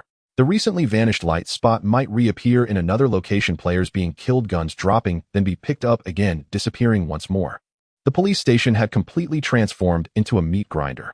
Players fought each other to seize the limited weapons, while the immense noise of their battles attracted hordes of zombies surrounding the entire police station tightly. Those who managed to grab guns had barely begun to rejoice before facing an endless tide of corpses. Meanwhile, those who failed to secure weapons had to confront both the zombies and the gunfire from other players. Lin Yu could even imagine the horrific scenes inside. He silently watched the number in the upper right corner of the screen, representing the surviving players in the instance, begin to drop at an astonishing speed. 912, 875, 831, 799. In just half an hour, over 100 players had fallen in this grave he had personally arranged. Lin Yu's face showed no expression, but within he felt a chilling coldness. He had not fired a single shot or wielded a blade, yet had harvested more lives than the most ruthless executioner.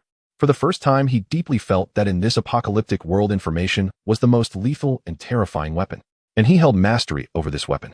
The gunfire and howls from the direction of the police station gradually subsided after nearly an hour. Lin Yu knew that the bloody feast he had orchestrated had come to an end. The survivors were either ruthless characters who managed to seize weapons and ammunition to break through the siege, or cunning opportunists who smartly fled at the first sign of danger. However, regardless of the circumstances, after this brutal round of reshuffling, the number of players in the instance sharply decreased, and those who survived would undoubtedly have their strength and vigilance greatly enhanced. The upcoming game would be even more challenging. Lin Yu felt no sense of complacency. Taking advantage of the distraction caused by the police station, he quickly left his hiding place in the tall building and set off for his next destination. The third coordinate broadcast arrived as scheduled. This time the coordinates refreshed near a large shopping mall. Lin Yu had already arrived before the coordinates were updated and found a place to hide. He intended to use the same tactic, waiting for the pursuers to arrive before making his escape. However, this time an unexpected event occurred. While hiding in a branded clothing store on the third floor of the shopping mall and observing the surroundings through his radar, a faint buzzing sound came from above. Lin Yu's heart sank, and he immediately looked up. He saw a palm-sized hummingbird-like mini-drone hovering not far away, its tiny camera precisely locking onto the window where Lin Yu was hiding. The skill of a scout. A thought flashed through Lin Yu's mind. He hadn't expected to encounter an old acquaintance. Sure enough, not long after, four familiar figures carefully entered through the front door of the shopping mall. It was Su Qingxue, Zhang Hao, Wang Chong, and Li Bin. "How good the drone has spotted him. He's in that store called Zara on the third floor," Li Bin said in a low voice, a hint of excitement and disdain on his face. "This guy is really lucky to still be alive. But look at him sneaking around, he's definitely scavenging." Wang Chong snorted coldly. "An ordinary person surviving purely by luck." Zhang Hao, as the scout and team leader, appeared more composed. He furrowed his brows while looking at the blurry image transmitted by the drone and said, "Don't be careless.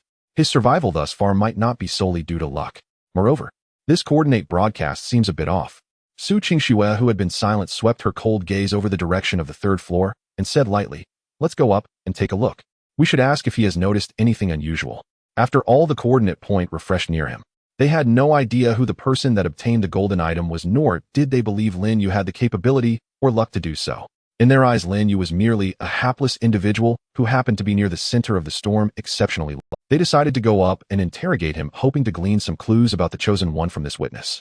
Lin Yu clearly observed their movements from above. His thoughts raced, and he quickly made a decision. He did not. Under the lock of the scout's drone, fleeing would only expose his abnormality. He boldly walked out from the clothing store wearing just the right amount of panic and confusion on his face, portraying the image of a terrified, luck-stricken, ordinary scavenger. The two sides met at the escalator on the third floor. "Lin Yu." Zhang Hao feigned surprise, but his eyes were scrutinizing. "How did you end up here?" Lin Yu appeared startled, and upon seeing them, he seemed to breathe a sigh of relief, stuttering, I've been hiding here. It's too scary outside. There are zombies everywhere fighting with others." His acting was impeccable, vividly embodying the image of an ordinary high school student terrified by the apocalyptic scene. The disdain in Wang Chong and Li Bin's eyes deepened, but they didn't say anything further. Su Qingxue looked at Lin Yu, and it was the first time she had seen him so closely after their separation. He seemed to have lost some weight, but deep within his gaze there was something different from before, though she couldn't quite put her. She attributed this to the trials of the apocalypse and asked, her voice still cold, "Did you hear the system broadcast just now, eh?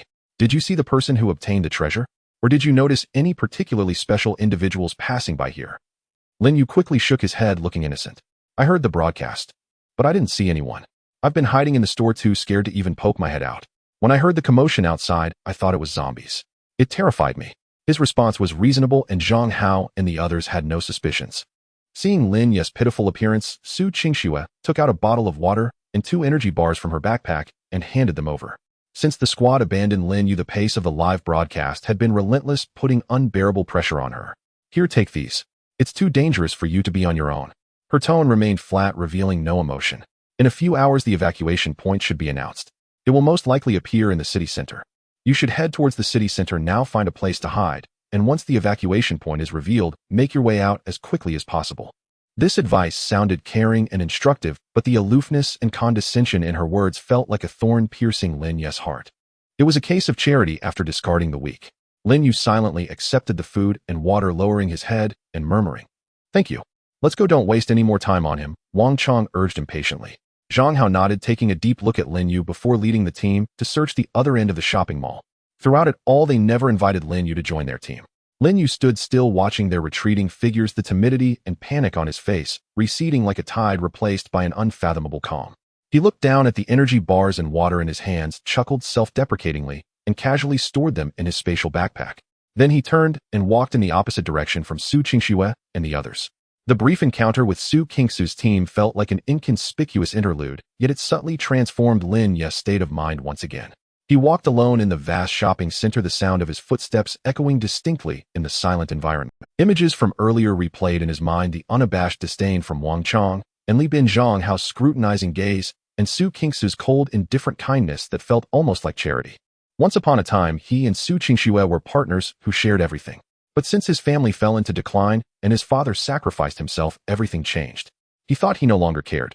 Yet when that bottle of water and energy bar were handed to him, he realized that the deeply buried thing known as dignity was still painfully pricked. He did not need anyone's sympathy or charity. He would rely on his own strength to survive in this damned world, and he would live better than anyone else. He aimed to earn a massive amount of credit points and resources to cure his mother's illness and to leave those who once looked down on him far behind. This unprecedented, fervent obsession burned like a flame in his chest, adding a touch of frenzied heat to his originally calm gaze. No longer passively waiting for the next coordinate broadcast, he took the initiative to strike. He activated the radar and thoroughly scanned the entire shopping center. In the early days of the apocalypse, this place was clearly the focal point for survivors, with most supplies having been looted. However, guided by the radar, Lin Yu always found those overlooked corners. In a warehouse of a high-end outdoor sports brand, he found a larger, more functional military-grade tactical backpack. Those space backpacks allowed him to ignore weight limits. A good backpack could be used for camouflage and to carry easily accessible items. In a hidden compartment of a pharmacy, he discovered several military-grade potent painkillers and an adrenaline shot. These were treasures that could save lives at critical moments. He swept away all valuable resources remaining in the shopping center without leaving a trace. The fourth coordinate broadcast arrived as scheduled. This time Lin Yu did not resort to any tricks of diversion. He opted for a more straightforward and forceful method. He activated all the fire alarms in a cinema near the coordinate point in advance. The piercing alarm echoed through the air, instantly attracting all the zombies from several nearby streets. At the last second before the alarms blared, he stealthily moved through the ventilation ducts to another building hundreds of meters away.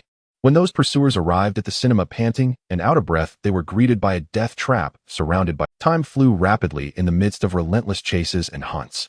By the time Lin Yu successfully toyed with all the pursuers for the fifth and sixth time, leaving an indelible mark of fear in the minds of all survivors regarding the legend of the Golden Phantom, a full 12 hours had passed since they entered this instance.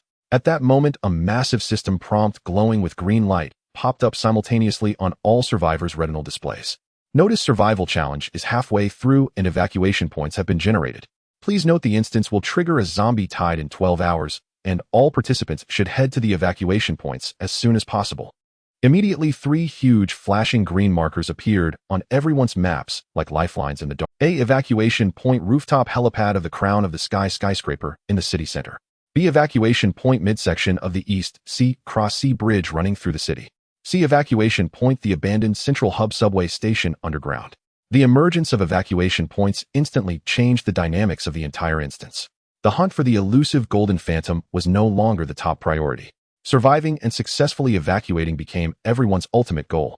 Lin Yu stared at the 3 points on the map, falling into deep thought. Point A, the crown of the sky skyscraper, was the tallest building in the city, offering an excellent vantage point, yet difficult to defend. Conversely, if trapped inside, escaping would be challenging. It would surely become the most fiercely contested area among the top teams. Point C, the underground railway hub, had a complex layout like a maze. While it offered good hiding spots, it was also prone to ambushes and blockades. If one got lost or trapped in a tunnel faced with the impending zombie tide, it would be a dead end.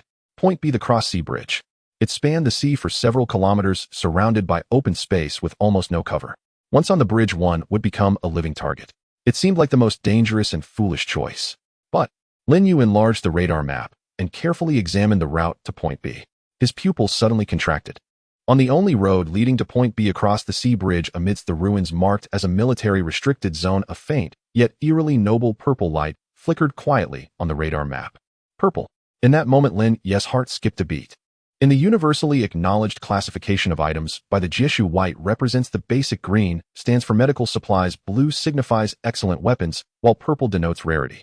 It could be a skill book that enables one to instantly master a certain ability, a strengthening potion that permanently enhances attributes, or even a mysterious object with special effects. Any purple item is worth far more than the 3 blue potions he has consumed. It is a genuine opportunity that could propel an ordinary person to greatness and change their destiny. This was the most valuable item he had discovered since entering this instance aside from his golden spatial backpack. An uncontrollable heat surged from Lin Yu's heart, instantly coursing through his entire body. Should he go or not? A monumental choice lay before him. Rationality told him that the safest option was to immediately head to one of the 3 evacuation points. With his current equipment strength and the information advantage provided by the radar, as long as he was careful, the probability of a successful evacuation was very high. Yet emotions and desires whispered like a devil in his ear. That was a purple item. If he missed this chance, he would have to wait for the next instance to encounter such an opportunity. He thought of his increasingly frail mother on the sickbed and the exorbitant medical fees that felt astronomical. He recalled the pitying gazes from �13's team. Merely surviving was not enough. He needed to grow stronger, to become the strongest faster than anyone else. Fortune favors the bold. Back then he dared to venture into an abandoned bank for the golden spatial backpack. Now for this purple opportunity, he was equally willing to brave the tiger's den of this military base. Once this thought was confirmed, it could no longer be shaken. Lin Yu's gaze instantly became resolute. Without any hesitation, he immediately adjusted his direction and charged at full speed toward the military base, glowing with purple light on the radar. The military base was located on the outskirts of the city, nearly 4 kilometers away from his current position. He needed to obtain the item and successfully reach the sea bridge before the final surge of corpses erupted. Time is life. All the way, Lin Yu pushed his speed to the limit. He moved like a cheetah racing through the city ruins, agile and silent. Along the way, he encountered several other players also rushing to various evacuation points. However, Lin Yu's goal was clear, and he had no time to waste on them. Using the radar's early warning, he always managed to avoid danger, choosing the most secluded and safest route. Over an hour later, after experiencing another coordinate broadcast, this time hardly any survivors came by, and he easily escaped. He arrived at a vast area surrounded by tall barbed wire and concrete walls. A warning sign reading Military Restricted Zone No Entry hung on the wire, but it was now rusted and had several large tiers. Inside the base, the barracks, warehouses, and training grounds lay in ruins. A few armored vehicles and military trucks were overturned, with the signs of having burned still clearly visible. The air was thick with a deathly aura, more potent than in the city. The things inside here were undoubtedly not to be trifled with. He did not enter through the front gate, but circled around the wall to find a blasted gap and quietly slipped inside. As he stepped into a training ground, a distinctive and powerful roar echoed from nearby.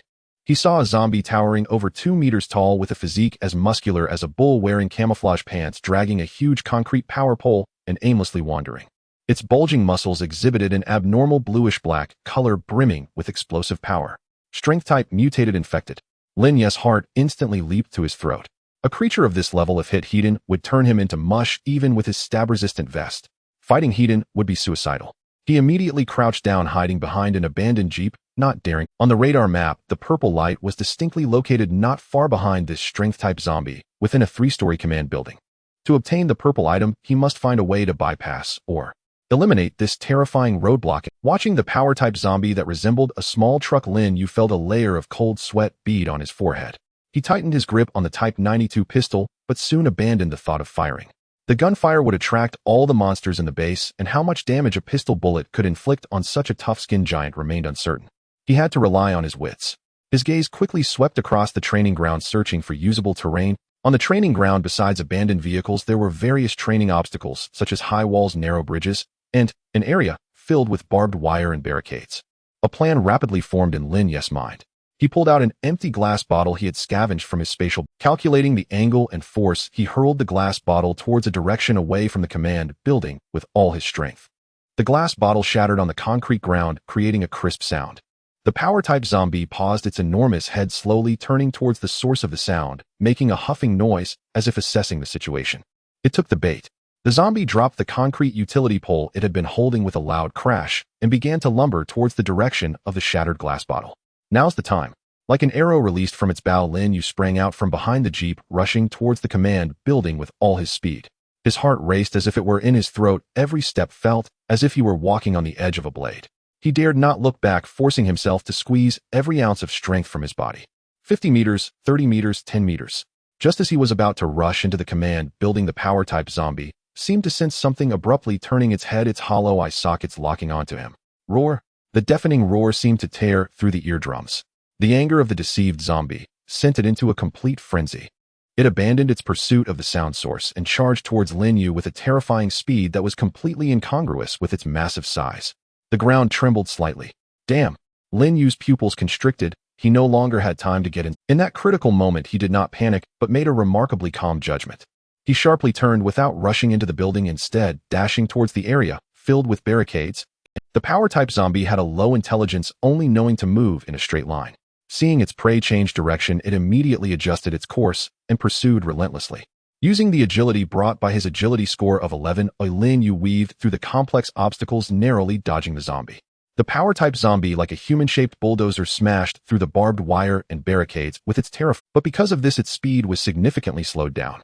Seizing the opportunity, Lin Yu successfully made a wide circle, refocusing on the command building, and dashed inside the moment the zombie got entangled in the obstacles. He did not dare to linger and rushed up to the second floor before he finally dared to look back. The power-type zombie, due to its enormous size, got stuck at the narrow entrance of the command building, furiously slamming its body against the door frame, creating a series of terrifying crashes. Temporarily safe, Lin Yu let out a sigh of relief, his back completely soaked in cold sweat. He dared not delay and immediately followed the radar's guidance towards the highest commander's office on the third floor. The office door was locked, and Lin Yu forcefully pried it open with a spade. Inside, a military officer dressed in a general's uniform had already turned into a desiccated corpse sitting in his office chair. On the large redwood desk in front of him lay an ancient book emanating a faint purple glow. Quietly found it. Lin Yu rushed forward and grabbed the book. Name skill book, basic combat mastery level, purple description. After use, you will master all basic cold weapon techniques and significantly enhance your close combat abilities. Without hesitation, Lin Yu immediately chose use. In an instant, the skill book transformed into a stream of purple light flowing into his brow. A torrent of intricate and pure information exploded in his mind. The methods of using knives, guns, swords, sticks, axes, shovels, all the techniques, force application methods, attack angles, and blocking timings he could imagine were deeply imprinted in his muscle memory, as if they were innate abilities. He felt the grip on his spade subtly change, shifting to a more efficient and powerful hold. His breathing, his stance, all adjusted automatically towards the most suitable combat state. Bang! Just then a loud crash came from downstairs. The power-type zombie had actually smashed the command building's door frame to pieces. It charged in, frantically searching for Lin Yu's whereabouts. With a deafening roar, the already shaky door frame of the command center was violently shattered by the strength of a power-type zombie. Debris and splinters flew everywhere as the terrifying creature, towering over 2 meters and resembling a moving mountain of flesh, finally broke free, rushing into the building with a full blaze of fury and hunger for blood. The heavy footsteps pounded like war drums against the ground, each step causing the floor to groan under the immense weight. Its hollow and murky eyes scanned the dimly lit hallway, searching for the tiny prey that dared to toy with it. On the third floor in the commander's office, Lin Yu had just merged the purple skill book into his mind, an unprecedented sense of enlightenment sweeping over him. If before he relied solely on brute strength and instinct when wielding weapons, now he felt as though he had transformed into a master of combat who had immersed himself in this art for decades. He understood how to grip the engineer shovel with the least effort, the most cunning angles to strike, and how to leverage the strength from his waist and abdomen for the strongest cuts. Every movement of the enemy revealed potential openings. Countless combat knowledge and muscle memory, like unlocked genetic codes, were deeply etched into the depths of his soul. He didn't even need to think. His body automatically adjusted to the most suitable fighting posture, his legs slightly bent, center of gravity lowered, holding the engineer's shovel in a seemingly casual manner, yet containing the rhythm to strike a fatal blow from any angle at any moment. The heavy footsteps were rapidly approaching, causing the stairs to tremble violently. Lin Yu's eye showed no hint of panic. Instead, he remained extraordinarily calm. Now it was too late to flee. The speed of this power-type zombie far exceeded that of ordinary infected, and in the narrow hallway, he could not outrun it. The only path to survival was right here, in this small office, fighting this monster to the death. The roar echoed through the stairwell as the power-type zombie had discovered his position, its massive body crashing through the wall of the third-floor corridor, charging towards the commander's office with an unstoppable momentum. Instead of retreating, Lin Yu advanced. Just as the zombie was about to crash into the office, he kicked the heavy mahogany desk beside him with all his might. The desk slid across the floor with a creaking sound, perfectly wedging itself in the doorway. The charge of the power-type zombie was momentarily halted by the desk.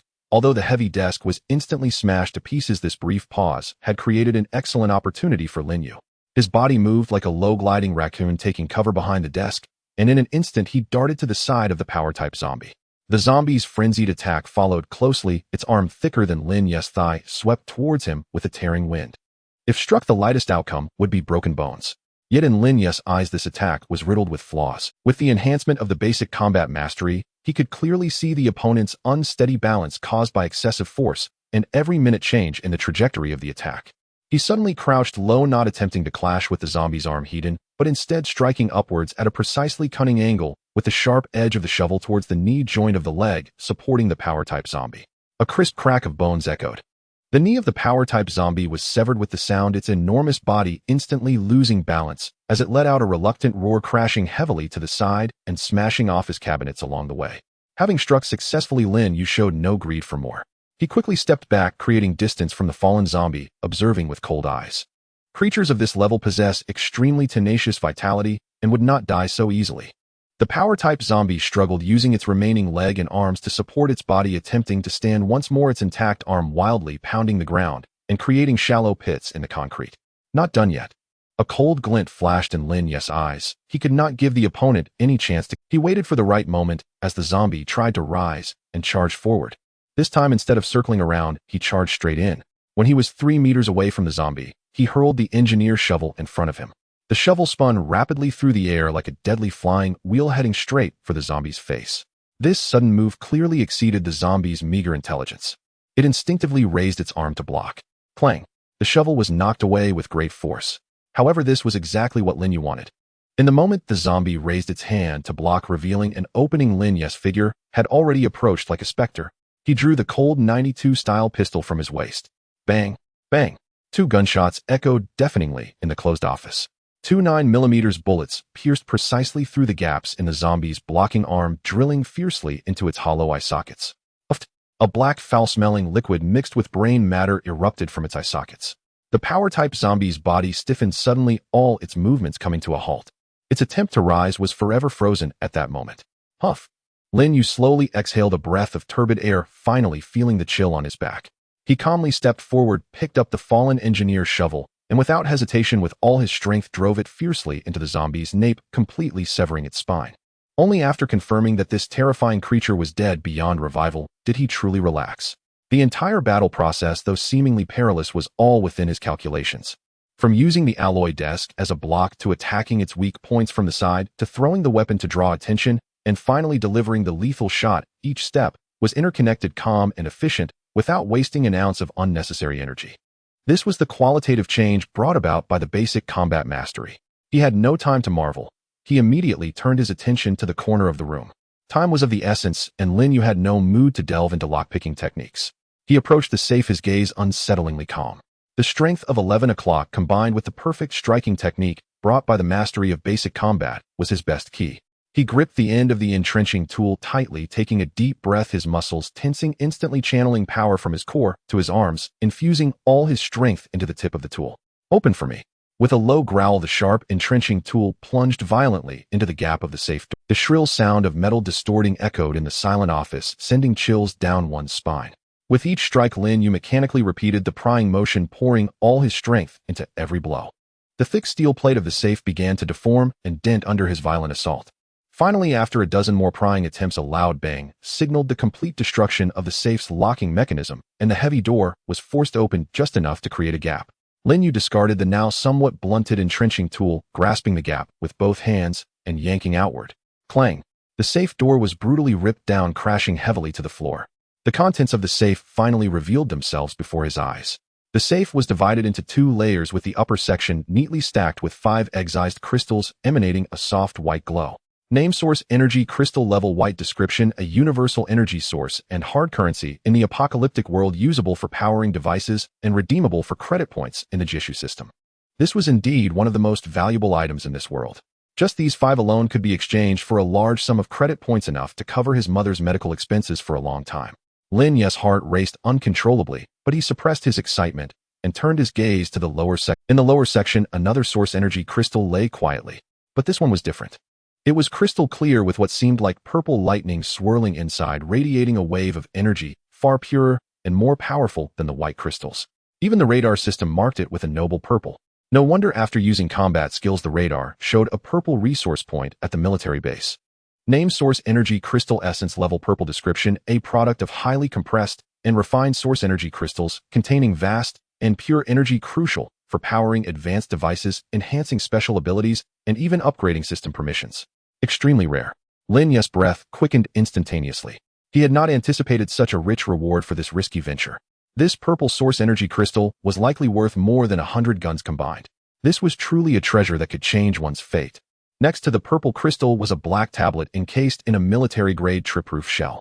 Name military-grade encrypted tactical tablet level blue description contains partial defense maps of the military base and some unreleased fragments of intelligence. Requirement requires technical expert profession to decrypt. Technical expert. Lin Yu silently noted this information. Although he couldn't use it now, this item would undoubtedly attract high offers from large companies or military-backed squads if he took it out. He unceremoniously stuffed everything from the safe into his spatial backpack. After doing all this, he did not leave immediately. A qualified scavenger adheres to the 3 light policies. He reopened the radar, meticulously scanning the entire military base once more. Soon he made a new discovery. There's also a small armory and a medical room. Lin Yu's spirits lifted, and he immediately set off. He first arrived at the small armory located underground. It was not as extravagant as a police station, but still yielded considerable rewards. He replenished a substantial amount of handgun and shotgun ammunition and found several fragmentation grenades and Molotov cocktails. These would undoubtedly play a crucial role in the upcoming wave of corpses. His spatial backpack quickly became stuffed with weapons and ammunition. Lin Yu frowned slightly, pondering briefly before transferring some previously scavenged food and water into his camouflage military backpack. The spatial backpack must be reserved for the most valuable items. He then made his way to the base's medical room. Name military-grade potent antibiotic level green description, effective against most mutated bacterial infections, significantly suppresses low-level zombie viruses. Name quick-stop blood gel level green description, spraying it on a wound can quickly coagulate and stop bleeding, a holy grail for battlefield first aid. Lin Yu swept all the valuable medicines into his backpack, filling every nook and cranny. Only when there were no more valuable light points visible on the radar map did he nod in satisfaction. It was time to leave. Instead of retracing his steps, he followed the guidance of his radar to find a hidden underground sewage pipe exit on the side of the base. Confirming his objectives were achieved and his haul was abundant, he felt no greed or hesitation, swiftly diving into the pipe and disappearing into the darkness. Emerging from the dark and damp sewage pipeline, Lin Yu found himself in the city ruins several kilometers away from the military base. He glanced back at the forbidden zone shrouded in the aura of death, his eyes betraying no emotion. It had already contributed all its value to him. Now it was time to head toward the final destination, the evacuation point, �13 Cross-Sea Bridge. At this moment, only 8 hours remained until the ultimate tide of corpses would break out. Lin Yu dared not to slacken his pace. After determining the direction, he sped toward the seaside. After acquiring the basic combat mastery, he found dealing with the sporadic zombies along the way much more effortless. Faced with 1 or 2 ordinary zombies, he didn't even bother to use his gun. The engineering shovel in his hand seemed to come alive, always cutting through the zombies' necks or heads in the most straightforward and effective manner, achieving instant kills.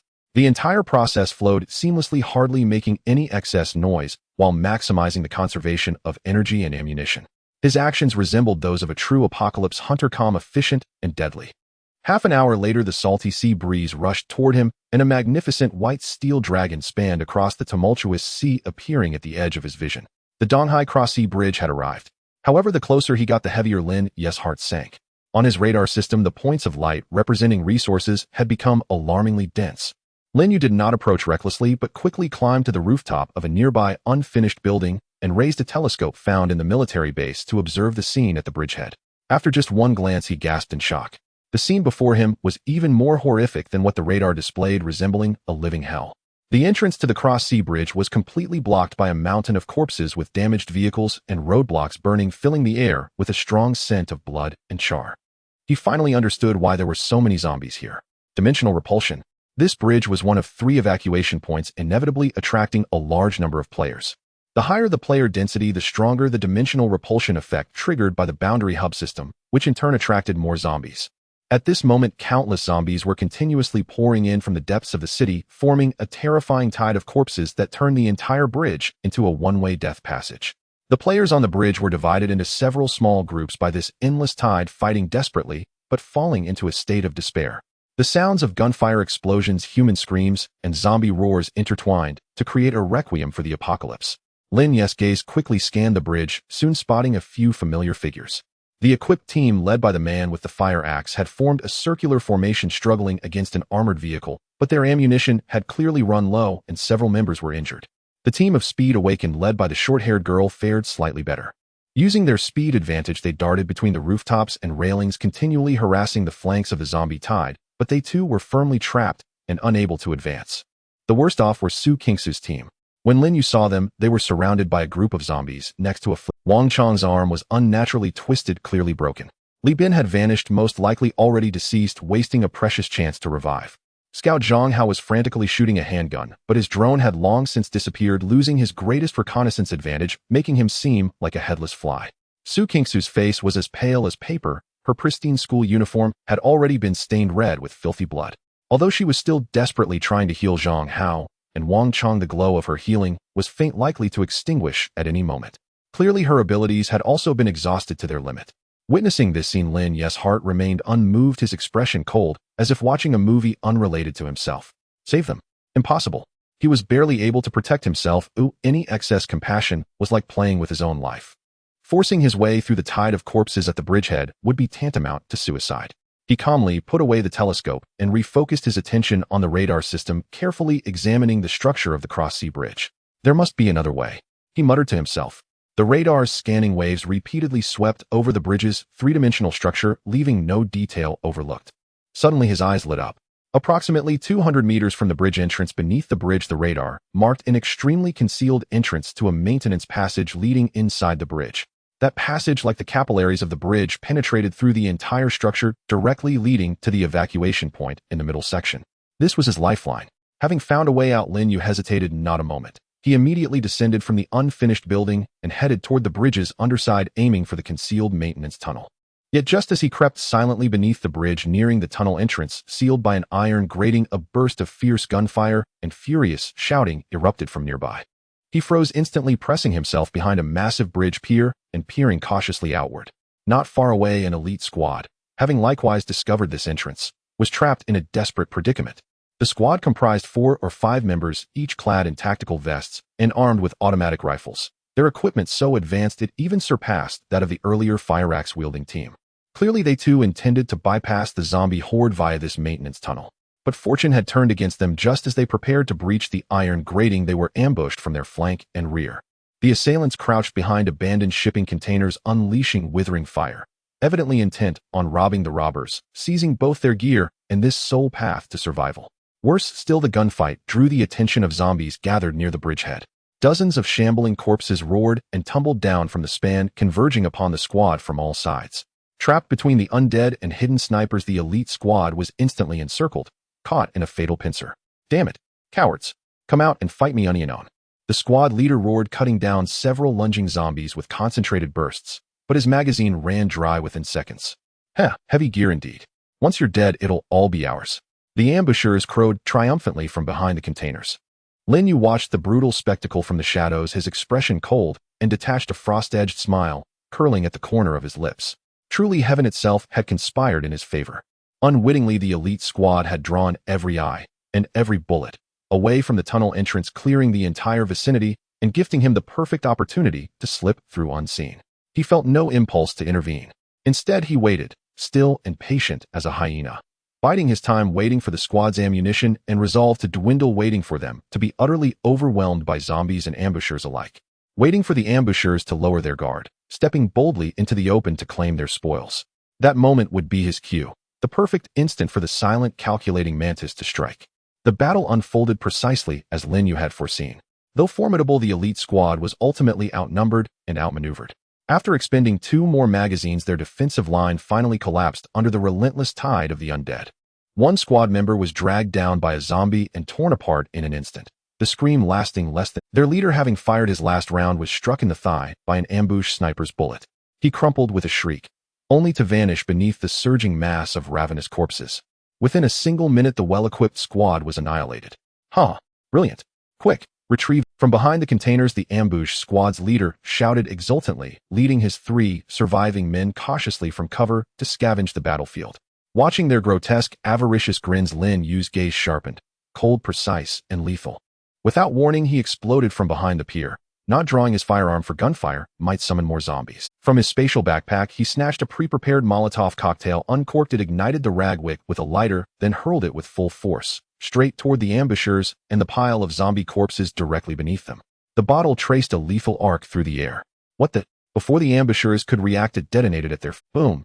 A pillar of fire erupted skyward, gasoline and alcohol igniting into a roaring dragon of flame that consumed the entire area. Arc. Two ambushers nearest the blast were instantly engulfed, transformed into writhing human torches, screaming in agony as they rolled frantically on the ground. The other two barely escaped, though scorched, disheveled, their hair and clothing singed black. And the zombies. They became perfect kindling. The inferno surged into an impassable wall of fire, momentarily halting the advance of the oncoming horde. Strike when the enemy is wounded. Finish them before they rise again. Like a panther lit by leaping flames, Lin Yu charged forward. His target was not the surviving ambushers, but the fallen elite squad's corpses. He ignored the ambushers' wide-eyed terror. He ignored the dying soldier's trembling hand reaching toward him, whispering hoarsely, "Save, save me." His eyes held only one thing, the gleaming, irresistible allure of their gear. His movements were lightning swift, clinical, and ruthless. He seized the squad leader's discarded M4A1 assault rifle and yanked free the 3 spare magazines slung across his chest. Then in rapid succession, he snatched up a bulging tactical backpack and even stripped a pristine lightweight tactical ballistic vest from one of the corpses. The entire looting sequence lasted under 10 seconds, merciless, decisive, unburdened by hesitation or pity. "Who the hell are you?" The surviving ambush leader, stunned and enraged by this sudden interloper, raised his weapon to fire, but Lin Yu granted him no such chance. At the very instant the zombie horde breached the fire barrier, Lin Yu darted backward, vanishing headlong into the maintenance tunnel. Simultaneously, he flung a fragmentation grenade, retrieved earlier from a military base, outward, pulling the pin midair. Boom. The violent explosion collapsed the tunnel entrance entirely, burying the narrow passage under rubble and sealing it shut forever. Outside, curses of despair and guttural zombie roars echoed briefly, then faded, severed. He had leveraged others' deaths to forge perfect chaos, and from that chaos reaped maximum gain. In the end, he left every risk, every threat locked firmly outside the door. Inside the maintenance corridor, darkness reigned absolute. Only a faint, distant glow seeped through narrow fissures in the bridge's structural framework, barely outlining the tunnel's contours. The air hung thick with the acrid tang of rust and briny seawater. Above, relentless explosions, gunfire, and human screams reverberated like a symphony composed for hell itself. Each detonation sent tremors shuddering through the corridor, dislodging fine dust that cascaded silently from the ceiling. Lin Yu leaned against the frigid wall, breathing heavily, yet his eyes burned with an unprecedented clarity and intensity. Swiftly, he donned the newly acquired lightweight tactical ballistic vest beneath his clothing, then slung the camouflaged military backpack over his shoulders. Though incapable of stopping high-caliber rifle rounds, the armor offered vital protection against handgun bullets, shrapnel, and close-quarters assailants. Next, he gripped the captured M4A1 assault rifle. After a brief respite and swift rearmament, Lin Yu wasted no time. He slipped forward into the gloom, stealthily advancing toward the evacuation point at the bridge's midsection. At the first zombie blocking his path, he demonstrated the terrifying mastery granted by his basic combat proficiency, moving without a whisper, closing the distance in utter silence. The instant the shambling creature sluggishly turned, Lin Yu's entrenching tool blurred into motion, a silent, lethal arc, severing its neck with surgical precision and eerie grace. A soft, wet, cleaving sound echoed, and the zombie's head lolled lifelessly downward. The entire sequence was flawless, swift, and utterly undetected. He wielded silent assassination as both art and strategy, conserving every precious round for his invaluable assault rifle. Thus he moved, like a phantom traversing the abyss beneath the bridge, silent, deliberate, swallowed by shadow. 20 minutes later, he had penetrated deep into the bridge's inner sanctum. The battle overhead intensified, its fury palpable even through the soles of his boots, the deck trembling in rhythmic pulses. He knew the evacuation point lay just above. He slowed his pace, scanning the tactical radar for an access point to the upper deck. Soon a corroded metal ladder emerged on the corridor's sidewall. Cautiously, he ascended the rust-eaten rungs, then paused near the hatch, pressing his ear against the icy boom, boom. Violent concussions erupted mere inches from his ear, clearly grenades detonating overhead. He refrained from forcing the hatch open. Instead, he slid it open just a hair's breadth and extended an object outward before retracting it instantly. Then he retrieved his military-grade tablet, angling its reflective surface upward to survey the deck. There, less than 50 meters ahead, stood the evacuation beam, a steady emerald pillar of light, serene and divine, like a stairway to salvation.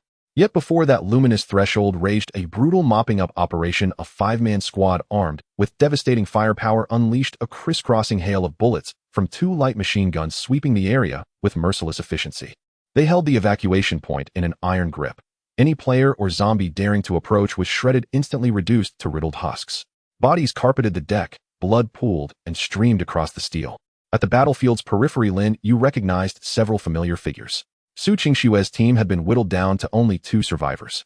Zhang Hao's leg had been blown off. He leaned helplessly against Su Qingxue, firing his pistol in futile defiance, his eyes hollow with despair. As for Su Qingxue, her famed medical expertise appeared utterly exhausted. Her face was deathly pale, drained of all color, her gaze fixed in mute horror as comrades fell one by one around her, while overwhelming fire pinned her immobile behind cover. For the first time, her usually composed, frost-cold expression fractured, revealing raw helplessness and fear. Yet Lin Yu felt no pity, no compassion. Rescue? That would be the height of folly. Instead, his gaze gleamed, cold, sharp, and calculating, with the unmistakable glint of opportunity. This heavily armed squad was unwittingly performing his most arduous task, clearing the battlefield. The fiercer their assault, the greater their expenditure, and the deeper their complacency would sink. And he would wait, like a venomous serpent coiled among submerged reeds, perfectly still, waiting until every threat lay extinguished. Waiting until victory seemed assured, inevitable.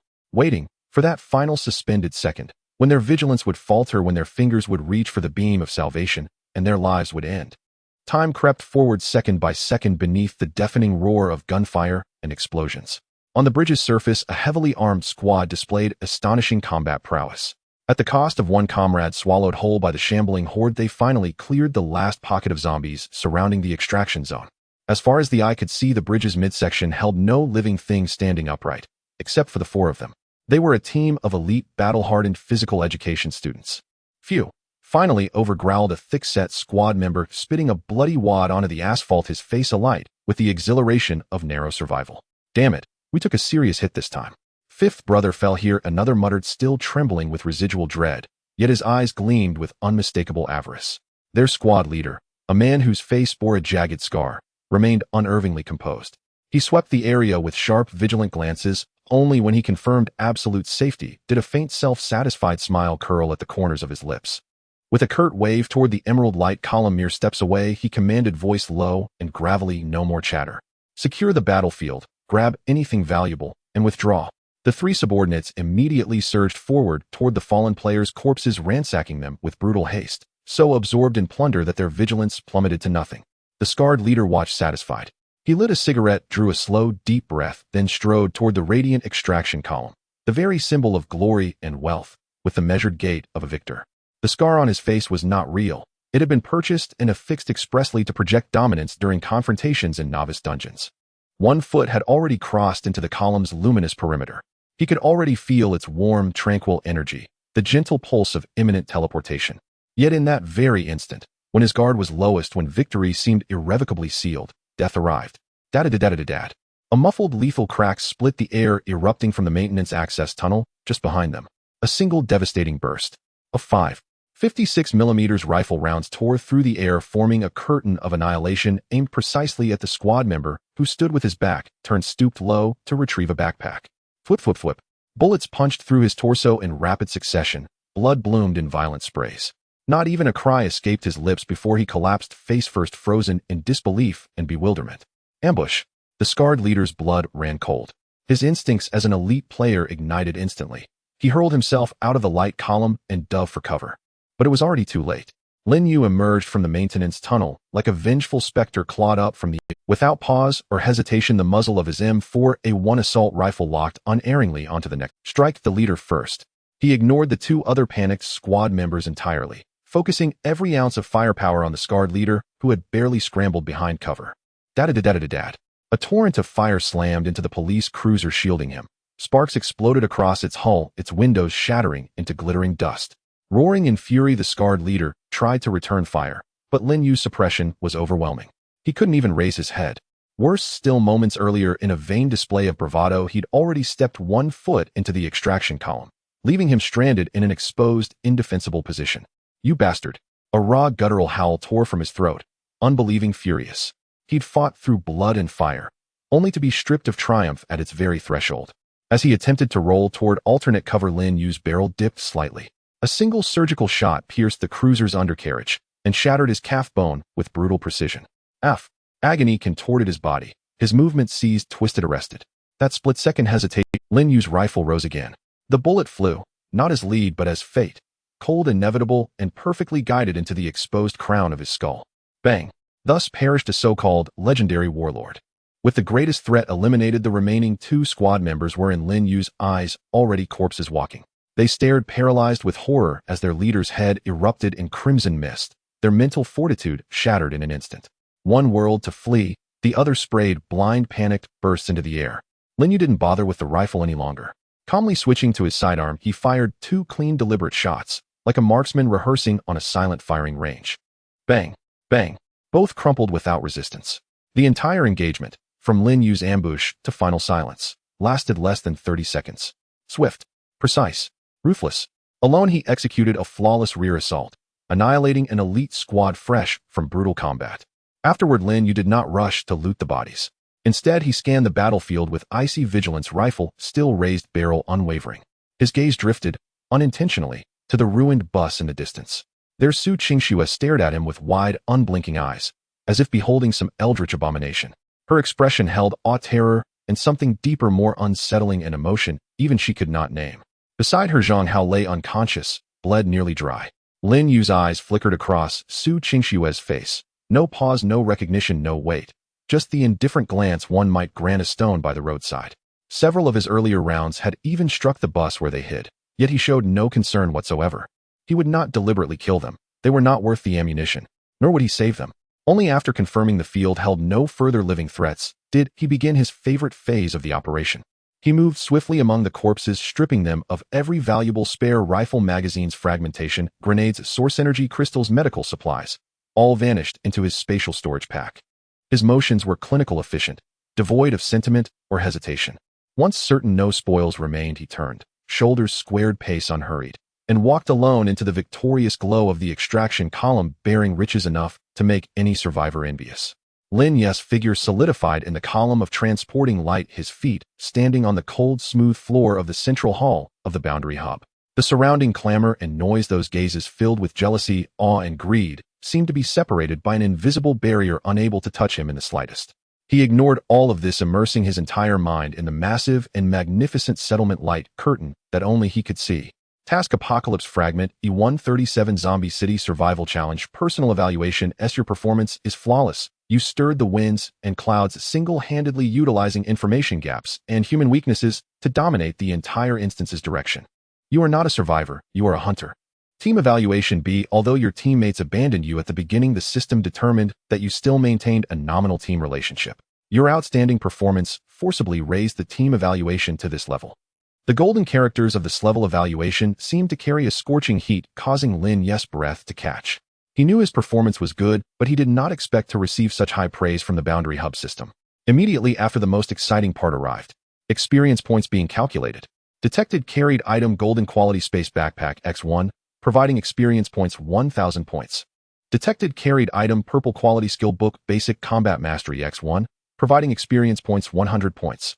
Detected carried item purple quality source energy crystal essence X1, providing experience points 100 points. Detected carried item blue quality items X6 M4A1 Remington M87092 style pistol X2, tactical tablet light bulletproof vest, providing experience points 60 points. Detected carried item white quality source energy crystal X37, providing experience points 37 points. Detected carried item white quality basic supplies and several weapons, providing experience points 15 points. Total experience points gained 12 points. Boom. A massive and pure warm current of energy surged into Lin Yu's limbs and bones from the Boundary Hub system. His body felt as though it had been immersed in a hot spring. All the fatigue and hidden injuries from previous battles were swept away in that moment, replaced by an unprecedented strength and vitality. On his attribute panel, the number in the level section began to jump wildly. Level up. Current level LV. 2. Level up. Current level LV. 3. Level up. Current level LV. 4. In an instant, he rose 4 levels. This rocket-like upgrade speed was enough to drive any player crazy. Most players are lucky to level up 1 or 2 levels after completing a dungeon. You have gained 4 free attribute points, please allocate them. Lin Yu made his decision without hesitation. As a lone wolf who had to face all dangers alone, balanced development was the way to go. With a thought, he allocated the attribute points. Strength 11-12, 1, agility 11-12, 1, stamina 11-13, 2. In that instant, he could clearly feel his muscles becoming more resilient, his reaction speed and neural connections vastly improved, and his endurance surged like an unending river. Now, in terms of physical attributes alone, he had completely surpassed those so-called speed awaken ones. The light curtain continued to scroll down, displaying the credit points that concerned him the most. Estimated total value of items obtained based on average black market prices, 1257800 credit points. Would you like to exchange some all items for credit points? Note exchanging will incur a 10 handling fee. No. Lin Yu calmly chose no. Although the Boundary Hub's exchange system was convenient, the 10 handling fee was too steep. He would rather spend some time processing them in the black market to earn tens of thousands more. He scrolled down the light curtain to the bottom and claimed the special reward for this level evaluation. Congratulations.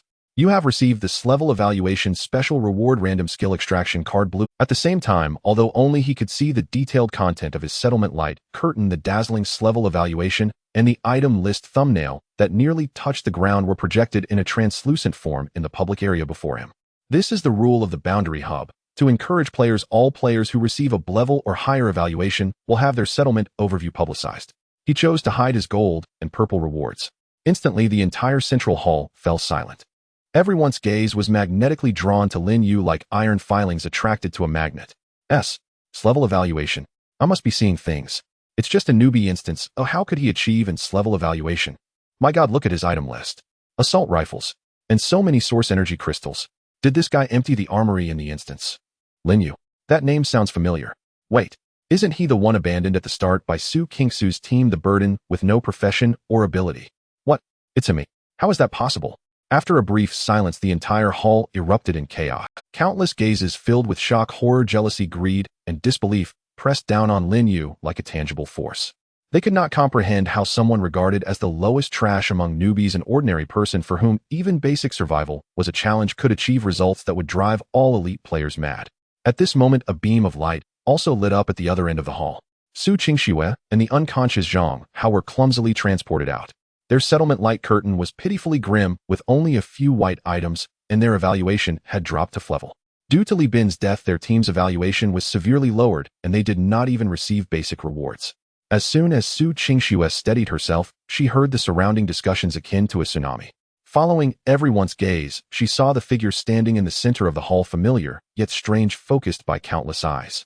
And before him, the dazzling level settlement light curtain was so bright that she could hardly breathe. Boom. Su Kingsu's mind went blank. She looked at Lin Yu at his excessively calm profile, then recalled his cold gaze from the bridge as he slaughtered enemies like a demon, completely indifferent to her. An absurd and horrifying thought surged uncontrollably from the depths of her heart. The mysterious powerhouse who stirred the winds and clouds of the entire instance, causing all players to tremble in fear, crowned with the title Golden Phantom. Could it be him? The one she had personally abandoned, the one she viewed as a burden and not long ago had given a bottle of water and some food with a condescending attitude. Lin Yu. This thought pierced through all her pride and perception like the sharpest dagger. Meanwhile, Lin Yu, the focal point of the entire scene, seemed oblivious to it all. He ignored all the gazes around him, whether filled with jealousy or resentment. He simply extended his hand calmly and clicked confirm receive on the light curtain. The card representing a random skill also flew into his hand. He stored the light curtain, and at that moment his aura underwent a drastic transformation. No longer was he the meek, struggling scavenger. Instead, he became a true apocalypse hunter, wielding wealth and weapons with a cold and sharp gaze. He turned around discreetly, quietly squeezing through the crowd, disappearing into the shadows of the hall. The first thing he had to do was to go to the hospital and save his mother with the best medicine. As for the past grievances and the astonished reactions of others to him, they were nothing more than dust by the road. Lin Yu's figure did not linger for more than 10 seconds before the dazzling grade evaluation screen in the central hall of the Jieshu. Before the surrounding waves of shock and discussions erupted completely, he had already blended into the crowd like a drop of water merging into the sea, quietly squeezing out of the noisy throng and disappearing into the teleportation channel leading to his personal space. Those gazes filled with shock, jealousy, or greed were in his eyes no different from the wandering zombies in apocalyptic fragments, merely background noise not worth his time. Returning to the spacious and private personal space, Lin Yu finally relaxed, laying out the gains from this instance, like a bountiful farmer displaying his harvest. The M4A1 assault rifle gleaming with metallic cold light, the hefty Remington M870 shotgun, several Type 92 pistols, and a lightweight tactical bulletproof vest.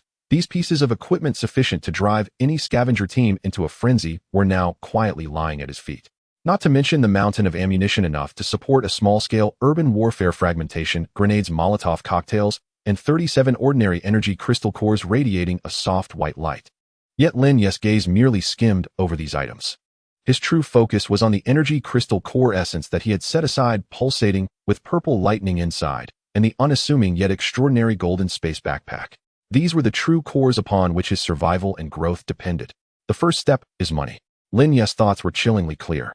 His mother's illness was the only softness in his heart, and the ultimate starting point for all his actions. He had to exchange these cold spoils for credit points that would allow his mother to access the best medicines and treatments as quickly as possible. He did not choose the official exchange channel of Jeshu with its steep 10 service fee. That would be like cutting into his flesh.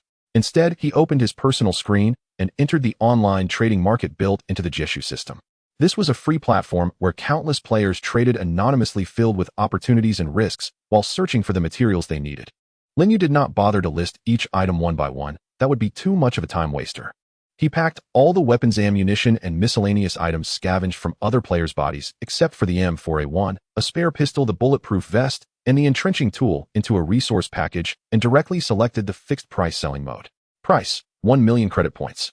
This was an extremely high, perhaps even outrageous price. But Lin Yu knew very well that this batch of goods, particularly the high-quality firearms and abundant ammunition, held a deadly allure for elite teams and small companies eager to enhance their strength and tackle higher difficulty instances. They were willing to pay a high premium to save time on gathering and trading. Sure enough, less than 5 minutes after the resource package was listed, a trade request popped up. The other party wasted no time and paid the full amount directly. Transaction successful. The buyer has paid a 5 platform fee and you have received 1 million credit points. Looking at the long string of zeros in his personal account, Lin Yu's expression showed no fluctuations, as if it were merely an insignificant number. He immediately transferred 0 credit points to the linked account in the real world and set the highest priority for medical payment permissions. After completing all this, he finally breathed a sigh of relief.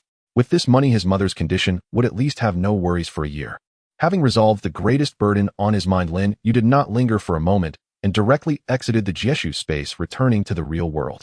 He rushed to the city center hospital at once. However, when he hurried to the door of his mother's single patient room, he frowned at the noisy voices inside. The patient room was unexpectedly crowded with people.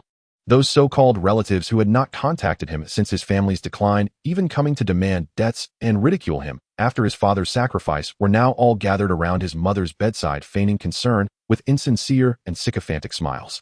His uncle was boasting with spittle flying, claiming he could help Lin Yu's mother contact the best experts in the case. His third aunt held a cheap fruit basket, tearfully recounting the hardships of her own life, while frequently glancing. They were clearly aware of Lin Yu's soaring success in Jeshu, achieving its great evaluation and making a fortune, and had rushed over to curry favor. Lin Yu's expression instantly turned cold. He pushed the door open and walked in. "Xiaoyu, you're back. Our great hero has returned. Quick, let your aunt see if you've lost weight." As soon as the relatives saw him, they swarmed around him like flies, sensing blood, their enthusiasm making him nauseous. "My mom needs to rest. You can all leave now." Lin Yu's voice was not loud, but as cold as a Siberian chill, making the temperature in the entire ward seem to drop a few degrees. The smiles of the relatives froze on their faces. "Xiaoyu, what do you mean by that?" "We're just concerned about your mother." His uncle's expression darkened. "Yes, Xiaoyu, we are all family. You've become successful now, but don't forget your roots." His third aunt also wiped her tears and said, "Your younger brother still needs some money for school this year. You just look. Get lost." Lin Yu uttered a single word. That word was like a resounding slap, landing hard on the face of every relative. You unfilial child. We are your elders." His uncle trembled with anger. "Elders?" Lin Yu let out a cold laugh, stepping forward to stare firmly at his uncle. "When you came to demand debts after my father sacrificed himself, did you remember you were an elder? When my mother was seriously ill and I was borrowing money everywhere, you all hid faster than anyone else. Did you remember you were an elder?" His voice was not loud, but each word pierced the heart, making his uncle's face change from red to white, unable to utter a single word. Lin Yu's gaze swept over everyone present, his voice growing even colder. "I will handle my mother's medical expenses myself, though I don't need anyone to worry about it. Your difficulties have nothing to do with me. From today on, we have no relation whatsoever." Instances are places where lives are at stake. I will not carry any burdens. If you plan to take advantage of my resources, I won't mind bringing your children into 𝓃 to show you just how easy it is to let someone die in there. This was no longer a warning, but an outright threat. They looked at Lin Yu's emotionless eyes, fully convinced that this boy who had just crawled out from a pile of corpses could indeed do what he said. Get out, Lin Yu repeated once more. The relatives, as if granted amnesty, quickly fled the room in a panic as if pursued by demons. The ward finally returned to silence. Lin Yu walked to the bedside looking at his mother, who appeared somewhat fatigued from the earlier argument, and the coldness in his eyes instantly melted into boundless tenderness. Mom, I'm back. From now on, no one will dare to bully us again. Just then, a notification email from the first high school quietly popped up on his personal screen. Dear Lin Yu, in light of your outstanding grade evaluation in the first 𝓃 Survival Challenge, you have been granted admission to the Combat Department of Tsinghua University. Please report to Tsinghua University in September. Tsinghua University, one of the top institutions in Longhua. Its combat department is a cradle for nurturing top players. After driving away those nauseating relatives, Lin Yu accompanied his mother in the hospital for an entire day. Watching his mother's pale face gradually regain a hint of color under the latest and most expensive medical treatment, and her spirits improving significantly, Lin Yu's heart hardened and, cold from the slaughter, felt a long-lost warmth. Once he confirmed that his mother's condition had stabilized completely and that the subsequent treatment costs were no longer a problem, Lin Yu finally felt relieved and returned to his personal space in the 𝓃. Here was his true battlefield. He meticulously counted all the remaining spoils once again. That 1 million credit points was merely the most inconspicuous part of his harvest. Source Energy Crystal Ordinary X37. This item is hard currency in the apocalypse. He couldn't use this item for now, so he casually posted a task in the bounty section of the trading market. Bounty task: crack the military-grade encrypted tactical tablet. Requirements: certified technical expert. Reward 5,000 credit points. He didn't expect anyone to take it immediately. It was merely a test. He believed that the tablet, which recorded internal intelligence of military bases, had a value far exceeding 50,000 credit points. The core of his current harvest was undoubtedly the purple Source Energy Crystal Essence. As he held the crystal in his hand, a personal light screen in front of him belonging to the survival radar system unexpectedly popped up, emitting a wave of yearning. Detected high-purity energy source, Source Energy Crystal Essence X1. Would you like to consume this item to upgrade the survival radar system? Yes. Lin Yu made his choice without any hesitation. He knew that in this perilous world, information was his greatest reliance, the foundation of his existence. Any investment that could enhance his information advantage was worth it. The moment he confirmed, the purple crystal slowly floated from his palm, and the purple lightning on its surface surged intensely. Crack! The crystal emitted a crisp sound of shattering, transforming into a stream of pure purple energy that surged like a violet spirit snake diving into Lin Yu's brow. Boom! At that moment, Lin Yu's brain felt as if it had been struck by a purple lightning bolt. He sensed that profound changes were occurring in his spiritual world. The originally flat radar, which only displayed points of light, was now rapidly evolving into a more three-dimensional and complex form at a visible speed. Countless data streams and runic chains were restructured and arranged deep within his consciousness. The entire process lasted a full minute, and when the massive information flow was finally absorbed completely, Lin Yu suddenly opened his eyes, filled with shock and ecstasy. His radar had upgraded. Survival radar system upgrade successful. Current level 2. Permission upgraded. Functions unlocked. Detection range: radius 5 km, radius 7 km. New function: biological energy signal detection. Function details: the radar can now detect biological energy signals of all non-teammate units within a radius of 7 km. All detected biological signals will be marked in real time on the radar map as red dots. Note: this function cannot distinguish between biological types or determine specific strengths. It only displays their existence and approximate location. Lin Yu's heart raced due to this newly added function. This was simply a divine skill. Level 1 radar turned him from a blind man into a treasure seeker who could follow the map. And level 2 radar elevated him from a scavenger who could only passively seek treasures to a hunter capable of perceiving the entire battlefield and recording all enemy movements. From now on in the dungeon world, any enemy attempting to ambush, lay in wait, or track him would be as exposed as fireflies in the night, unable to hide. He could not only see where treasures were located, but also where people were. This leap in information advantage was a qualitative change. While overwhelmed with joy, the radar system also provided a hint for the next upgrade. Level 3 radar upgrade requirements: Source Energy Crystal Supreme X1 or Source Energy Crystal Essence X10. A golden quality crystal or 10 purple crystals. Lin Yu silently noted this astronomical target. The road ahead is long, but he knew he was on the right path. Next, he took out the strength evaluation reward random skill draw card blue. Use. The card transformed into a blue stream of light in his hand and dissipated into the air. Immediately, a virtual roulette appeared before him, flashing dozens of different skill icons. The roulette spun rapidly, and finally the pointer slowly stopped on one of the icons, emitting a soft green light. Congratulations! You have obtained the blue skill Emergency Medical Care. Skill name Emergency Medical Care. Level blue. Effect instantly stimulates cellular activity to recover from non-fatal severe injuries within 3 seconds. Usable once per dungeon world. Life-saving divine skill. Lin Yu's eyes lit up. This skill was of immense value to a lone wolf like him, comparable to a piece of purple equipment. In his personal space, Lin Yu spent 3 whole days acclimating to his surging power. He practiced repeatedly the combat techniques brought by the basic combat mastery, thoroughly familiarizing himself with the performance of the engineering shovel and the newly acquired M4A1 assault rifle. Now he was a far cry from the frail boy who had awakened in confusion in the classroom half a month ago. Just as he was preparing to plan his next dungeon trip, a communication request was sent to his personal holographic screen through the Jishu system. The initiator was Wang Hao, the only classmate who had shown him kindness at the start, waking him from the brink of sudden death. Lin Yu's gaze flickered for a moment, but he ultimately chose to connect. On the screen appeared the familiar chubby face of Wang Hao, now etched with weariness, fear, and a hint of unabashed envy. Lin Yu, it's really you. I saw the announcement. Strength evaluation. My God, you are simply a monster. Wang Hao's voice trembled slightly, clearly overwhelmed by the impact of Lin Yu's achievements. Is there something you need? Lin Yu's tone was calm and unruffled, devoid of any joy from their reunion, as if he were speaking to a stranger.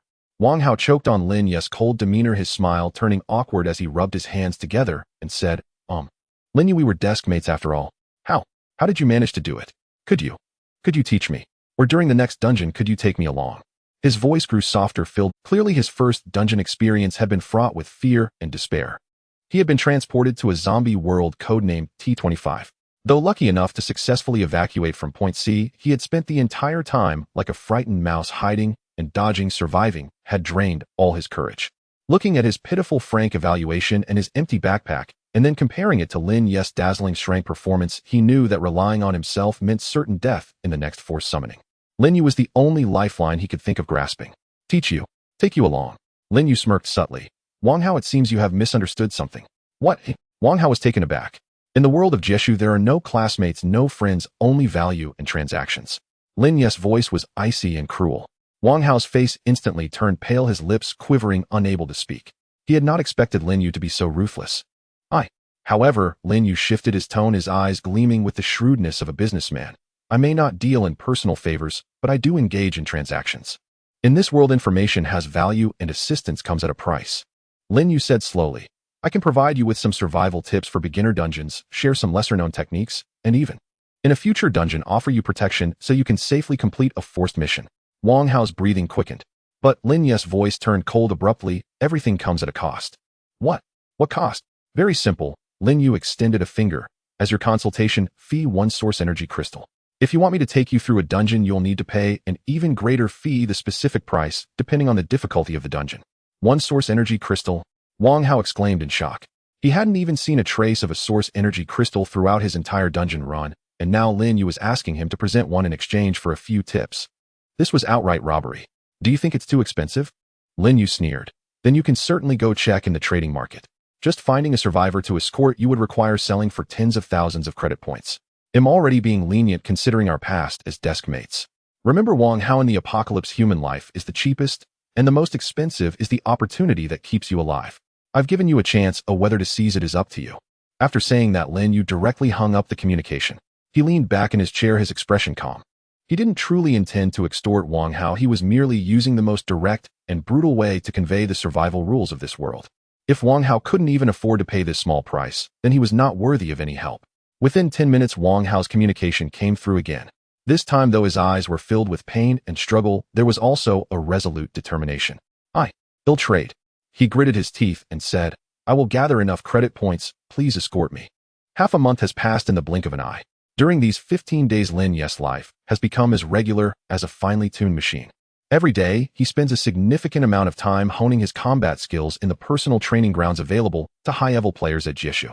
Firearms, shooting, melee combat, stealth, assassination, trap setting. He absorbs every piece of knowledge that could make him stronger like a parched sponge. The mastery of basic combat not only brings him skills, but also a kind of instinct and awareness for battle. Now, even with his eyes closed, he can make the most precise attacks and evasions through the sound of the wind and the memory of his muscles. In the real world, with his heavy financial investment, his mother's health has visibly improved. After breaking free from the shackles of financial burdens and the harassment of relatives, his mother's smile has increased, making Lin Yu feel that all his struggles are worth it.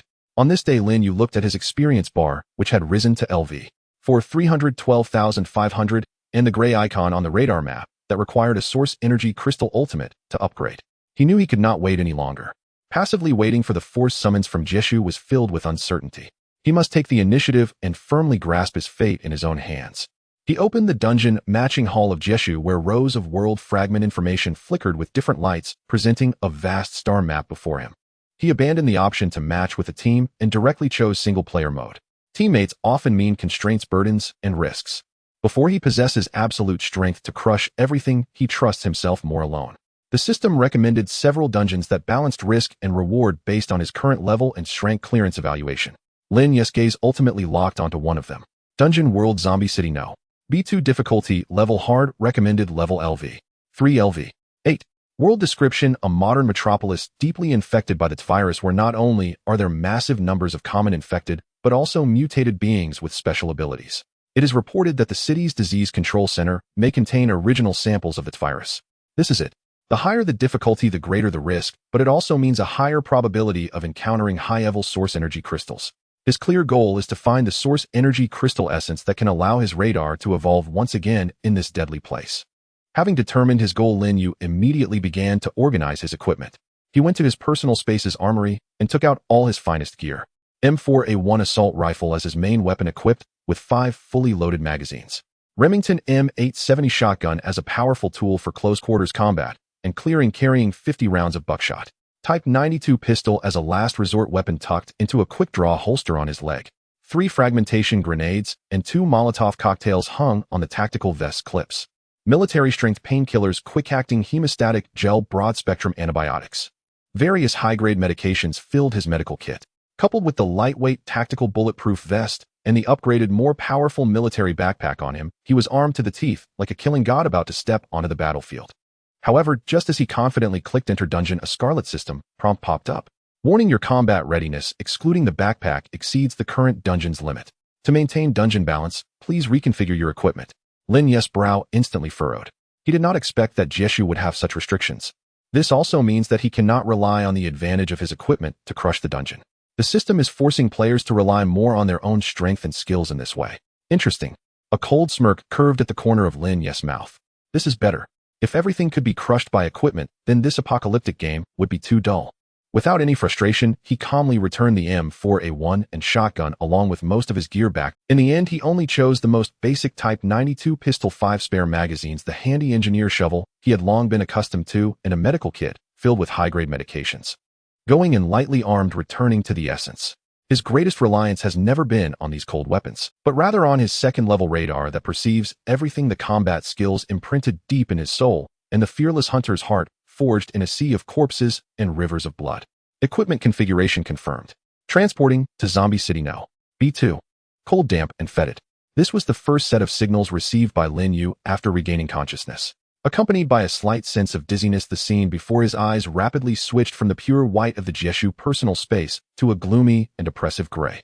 He stood in a narrow alley with filthy puddles beneath his feet, and the air was thick with a strong stench reminiscent of rust and rotting flesh. The sky was shrouded in a thick layer of gray toxic clouds, blocking out any trace of sunlight, as if the entire city was immersed in an eternal twilight. Transmission complete.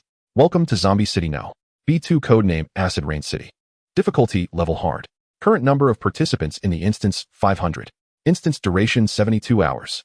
Instance special environment warning: periodic acid rain. Mechanism: from the moment of entering the instance, corrosive acid rain will fall from the sky every hour for a duration of 10 minutes. Effect: direct exposure will lead to rapid deterioration of equipment durability, accelerated loss of stamina, and the possibility of entering a corrosion state. The acid rain will agitate and enhance certain mutated beings. Countdown to the first acid rain: 00958. Periodic acid rain. Once every hour. Lin Yu's pupils constricted slightly as he realized the stark difference between this instance and the previous E137 city. This was no longer a hunting ground where one could roam freely on the streets, but a meticulously timed death trap. This mechanism forced all players to find an absolutely safe indoor shelter every 50 minutes, as if clocking in for work. This undoubtedly greatly limited the player's range of movement and geometrically increased the difficulty of searching and evacuating. Instead of feeling fear, Lin Yu felt a surge of excitement in his heart. The more complex the environment, the more his advantage and information disparity could be fully utilized. He did not rush to act, but instead immediately immersed his mind into the radar system in his mind. Buzz. The secondary radar activated for the first time in actual combat. In an instant, a massive three-dimensional map centered around him and spanning a radius of 7 kilometers unfolded explosively in his consciousness. Unlike the previous flat radar that could only display non-biological resources, this map was filled with an overwhelming amount of information. In addition to white light points representing basic supplies, green light points for medical resources, and blue light points for firearms, the map was densely populated with thousands of constantly moving red light points. Each red light point represented a unit with a biological energy signal. They were like blood-colored viruses scattered across every street, every building, and every corner of the city. Some gathered in small clusters, moving slowly. Others formed large, dense red clouds lurking within certain large buildings, emanating an ominous aura. This was the qualitative change brought by the secondary radar, insight into the overall situation. Although he could not distinguish friend from foe or judge their specific strength, just this ability to know existence was enough to keep him in an invulnerable position. At that moment, cold raindrops fell from the sky without warning. Drip, drip. The raindrops hit the ground, releasing wisps of white smoke and emitting a sizzling sound, as if sulfuric acid were splashed onto metal. The acid rain has arrived. Lin Yu's face tightened as he immediately looked at the radar. He found that at the end of the alley he was in, there were no red points in a 3-story abandoned factory. Without hesitation, he immediately lowered his body and sprinted toward the factory. Ah, my hand. My face. So painful. From the other end of the street, a piercing scream echoed. Lin Yu did not pause his steps, but from the corner of his eye he caught sight of several players who had just arrived and hadn't figured out the situation, yet writhing in agony in the acid rain. Their clothes and skin were visibly corroded and rotting at a rapid pace. Even more terrifying was that their agonized howls instantly attracted several zombies that were originally wandering nearby. The zombies that were doused by the acid rain not only suffered no harm, but seemed invigorated as if they had been given a stimulant, their veins bulging beneath their skin as they howled and charged towards the unfortunate souls at nearly double the speed. The sounds of tearing flesh, screams, and snapping bones.